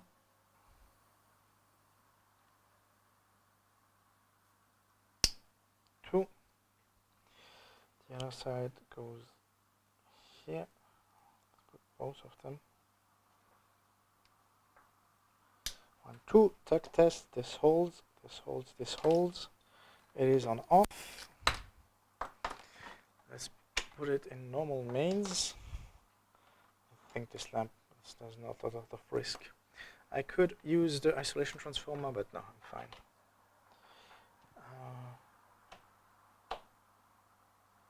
This should glow if I switch on. Yes. And it makes this kind of, I don't know if you see it correctly because of the way it is. Oh, this is main, so be aware this is main. But there's kind of a flickering glow due to the plasma which is inside. It looks really nice. So we will have this for the output indicator.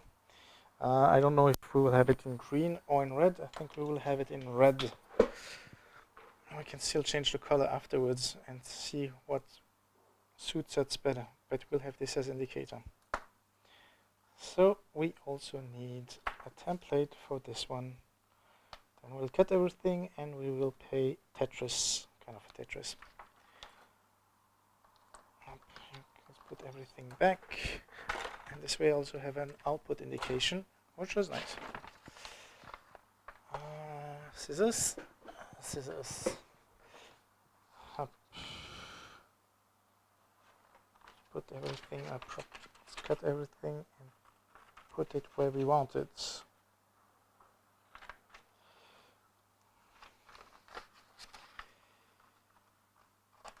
Plenty of things.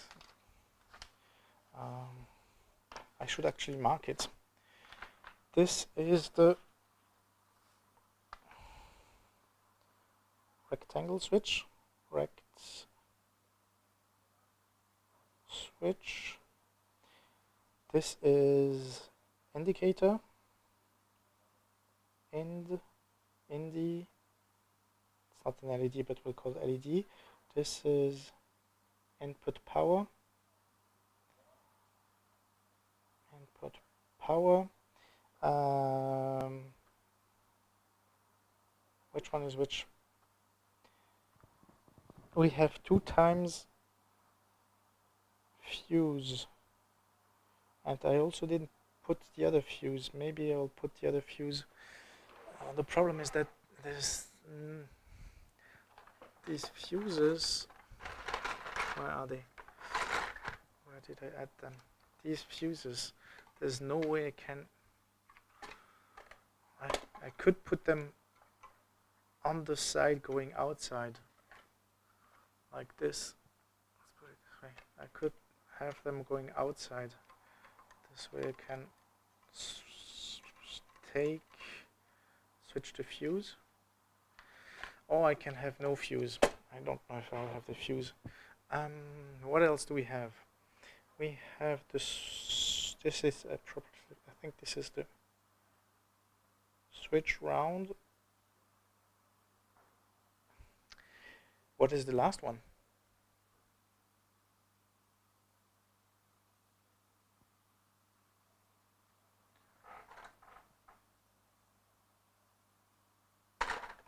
What is the last thing, round thing we have? If this is the indicator, this is the switch. What is the last round thing?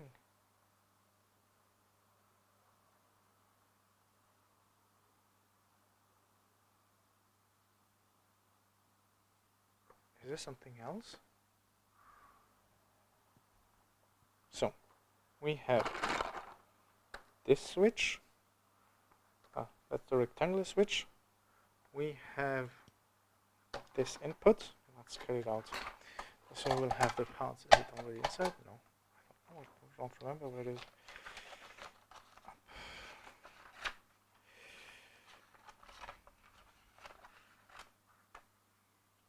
So we have our rectangular switch.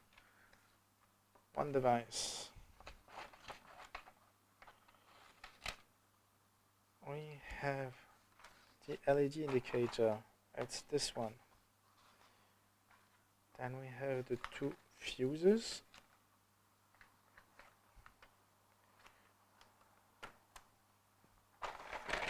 One for each side. 1, 2. Then we have the power input. And we have the round switch, but that's all I have. I don't know what this thing is for. Ah, I remember. The round switch is for the hole for that. And this is the round switch. The round switch is actually the hole for the indicator. I remember what I did. This is switch round. Okay, now we can cut everything and then play Lego.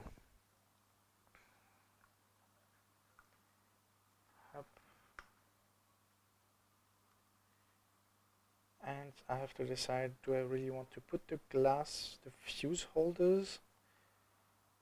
It will be good, but I don't like having dangling things.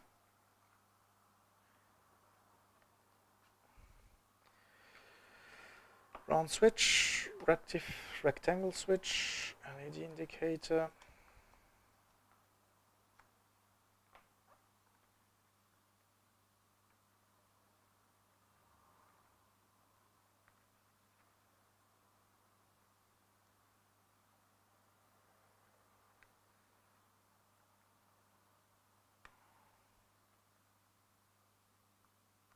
That's LED indicator. We have two fuses.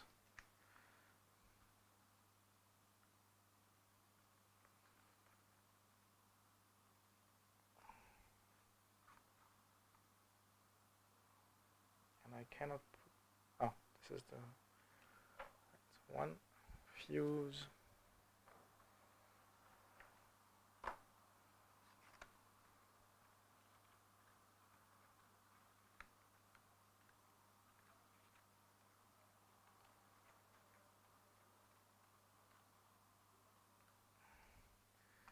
Two fuse and the power input monitor. 1,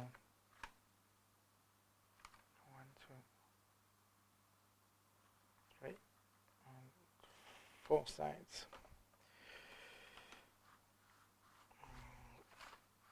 This is. Let's get rid of this paper in the paper bin, because in Germany we have one bin, not for everything. Everything has a bin, a different bin. This should go in the paper bin.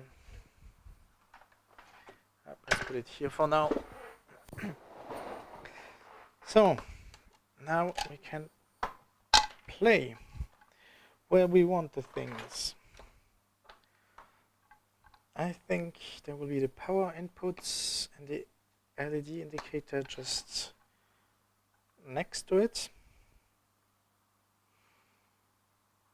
Yeah, the switches are large. There will be the RON switch. Do I want to use it with my left hand or with my right hand? I think I will put the RON switch here, and so the rectangle switch on the left side, and the RON switch on the right side. Then I have the two fuses. Phew, it is. So the RON switch will be here. Then I have the two fuses. Next to each other. It would be maybe we put it on top next to the power input, because these are input fuses. They will not be on the output, but they will be in the input in case anything happens in the box. So the fuses will go directly on top. This way, in case anything happens in the box, this is the first. The cable will go after the fuse. So the resettable fuse might prevent doing anything. I think the two fuses will be here next to each other. Something like this. Looks nice. It is cramped, but it's okay.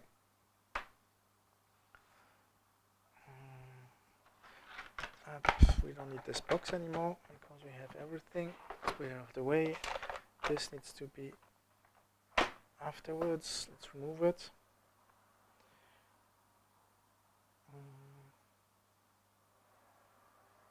And yes, I think we can put one right, one left.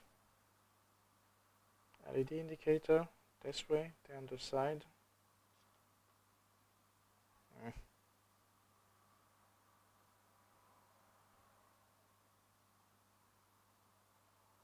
This way. Let's think. There will be the fuses going here. The LED indicator, although it is wires, they can go to. They are small. They can loop to the inputs.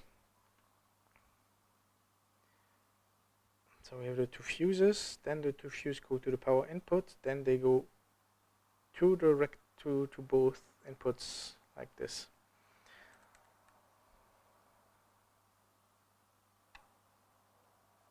This goes here, and it shouldn't go. Oh, I have to pay attention that this doesn't bump too much on top like everything else. Will they go this way or in line? I think it doesn't make too much of a difference.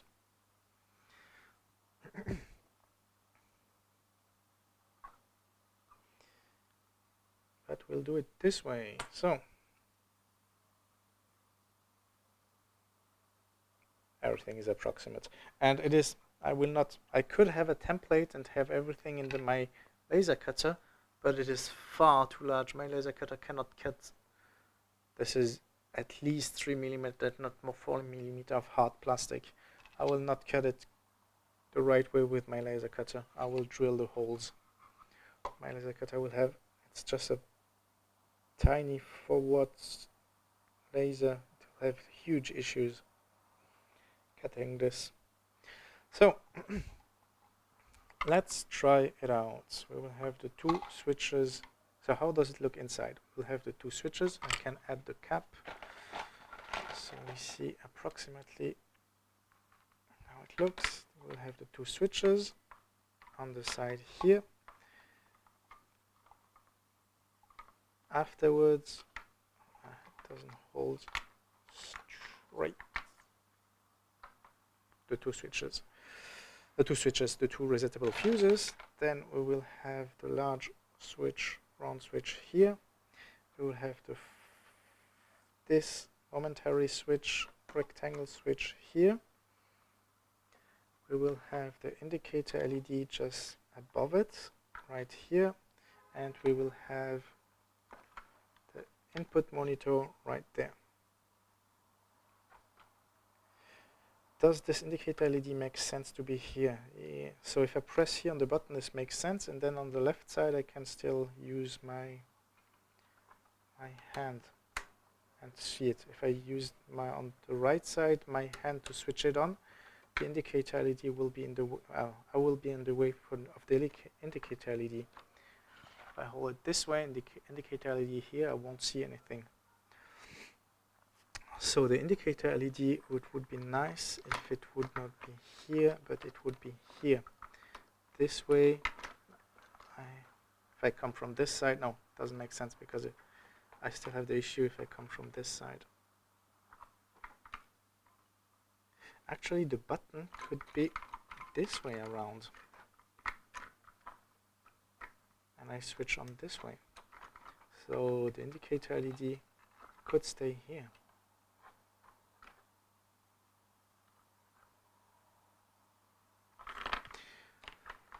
That's how it will look like. So let's have one of this hub. This should go around.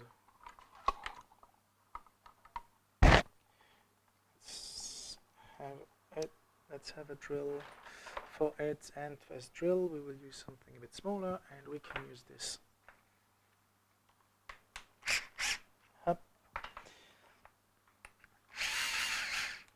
4 to 20, I'm sure it's less than 20. How wide is this? Calipers? Calipers. This is this way. 10. They even are indicator marks, so you can actually plug it this way and have it indicated. I don't have, with the laser cutter, I could have this kind of keying. I don't have the laser cutter. So I'll just use this up to 10. 10 is not a lot, so I can use something smaller, but I will need something larger. 10 is fine. So somewhere around where do we need it?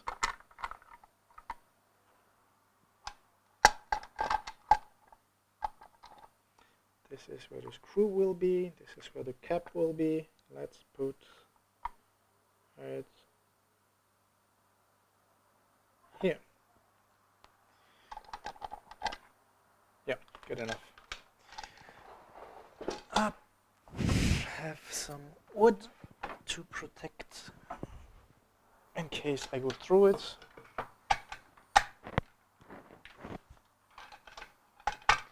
This is still charging, yes it is.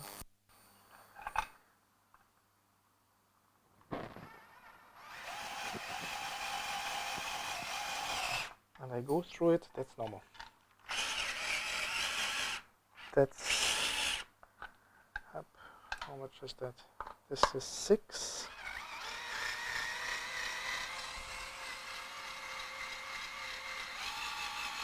This is 8, and now we're going to 10.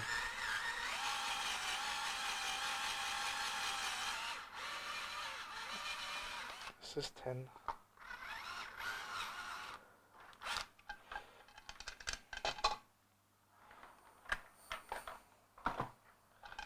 So let's see if our first fuse can go. No, 10 is a tiny bit too small, although we did measure 10, didn't we? That's a tiny bit more than 10, over 10. You have 11. Oh, it doesn't fit with 10. You have something which goes to 11. Here, 11. And this goes only to 12, because 10 is really... maybe if I screw it in. I can... Oh. Whoops. I'm breaking the plastic right here. Can I don't think I have a tab. Can I try to screw it in slowly, or do I just break the plastic? I just break the plastic. Let's make it go to 11. Up.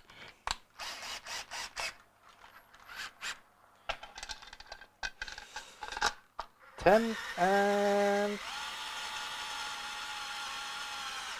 11. This should slide in really fine. Move this cable.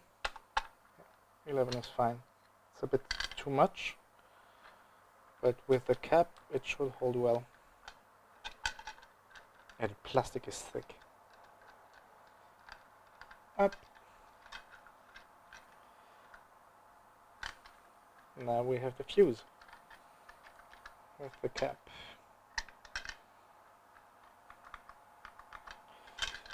That's the fuse. Up.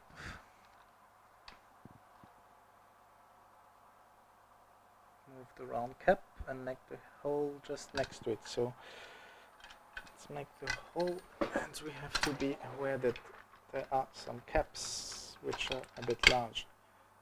One cap. Where's the other cap? Here. Wheeze.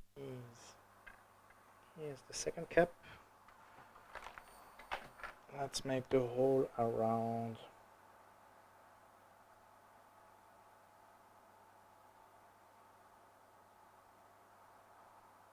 by eye here.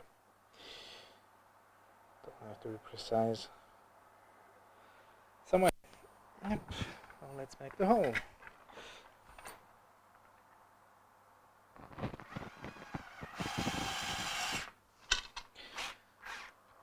So we are at 3, 4, 5, 6, 7, 8, 9, 10 and 11. 11. 2 holes. We can put the fuses now. The resettable fuses. Let's put the marking so we can see it on this side. I'll put this marking.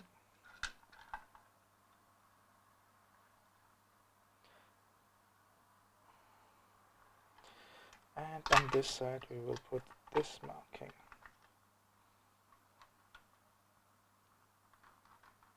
Here are spades, so I could have the input going. I could use spades actually. So it's, do I have enough space? Because spades, no, I don't have. How do I do? There's enough. If I connect it, there's enough. Is there enough space for using spade connectors? I don't have right angle spade connectors, and I have these ones. If I put a spade, will the cable be too much flexed? This is the spade, yeah. See, it doesn't even go. Even if I put it completely, the cable will be too much connected. So I will solder everything, and the advantage of soldering is that I know that there will be a good contact, a very good contact. So I will solder all the cables.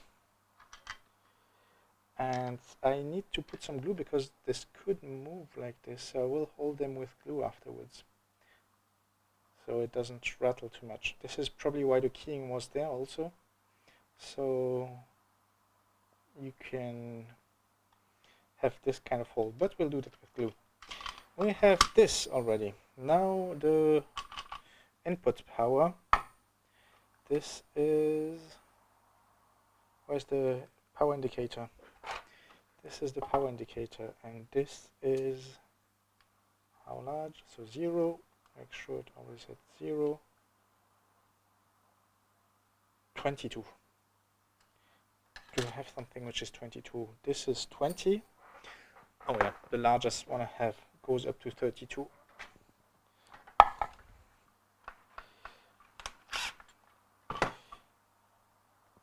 Up.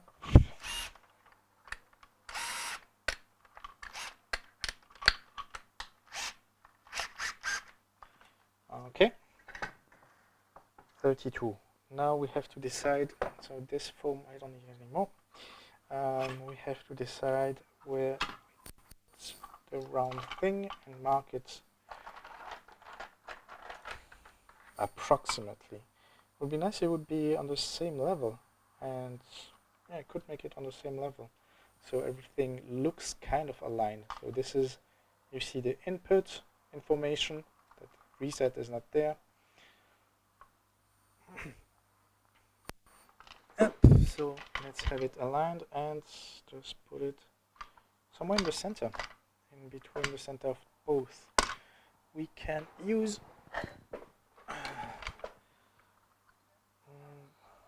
damn it, would be nice if it would be this way, but it doesn't.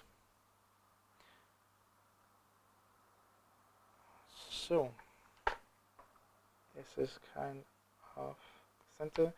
We are going to 11.2 up to 15.2. So we have 4, so we have 13.2.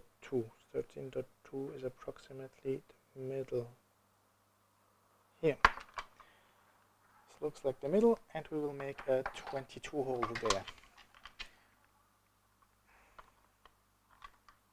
Should be fine. Let's make the hole this way first. Once we have a hole, we can make it bigger.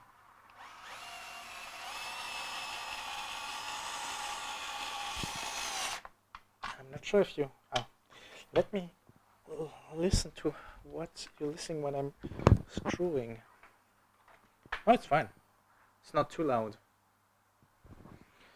But I hope... Do I have? No. Some wireless microphone have a -6 dB button.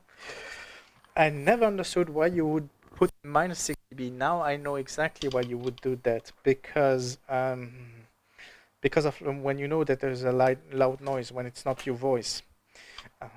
I don't have that on my wireless microphone. I do have a compressor though, so the compressor should limit the level and protect your ears.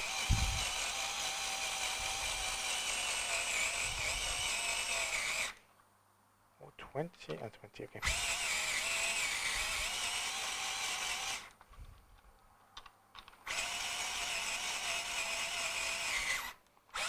How much is that? What is the increment? The increment requirement is always 2. That's fine. And we are at 14. 16. 8. 20. If I'm correct, this should be 20. Let's clean it and have a look if it's 20. Yes, this is 20. Let's make sure that I remember correctly that this is 22. 22, yeah.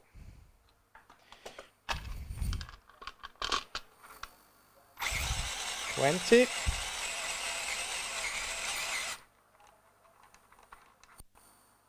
Oh. Even the charging LED has gone out to the complete protection. So up. Oh wow. Did I blow the fuse from this thing? That's is it not meant to be used? So this thing seems to be dead. I can't use it at all anymore. And when I plug in, it doesn't even charge. It doesn't charge anymore. Did I blow it up just by making some small holes? Maybe there was a design issue. So, multimeter, 1 probe, 2 probe. Is there an output here? Volts. There's still 13 volt output. It says 9 volt output. This is 13. That's huge difference. It is unloaded, but still. Yeah, this doesn't start anymore. Nothing. Doesn't charge, doesn't start, doesn't do shit. So did we just broke it? Did we just break it? Let's have a look.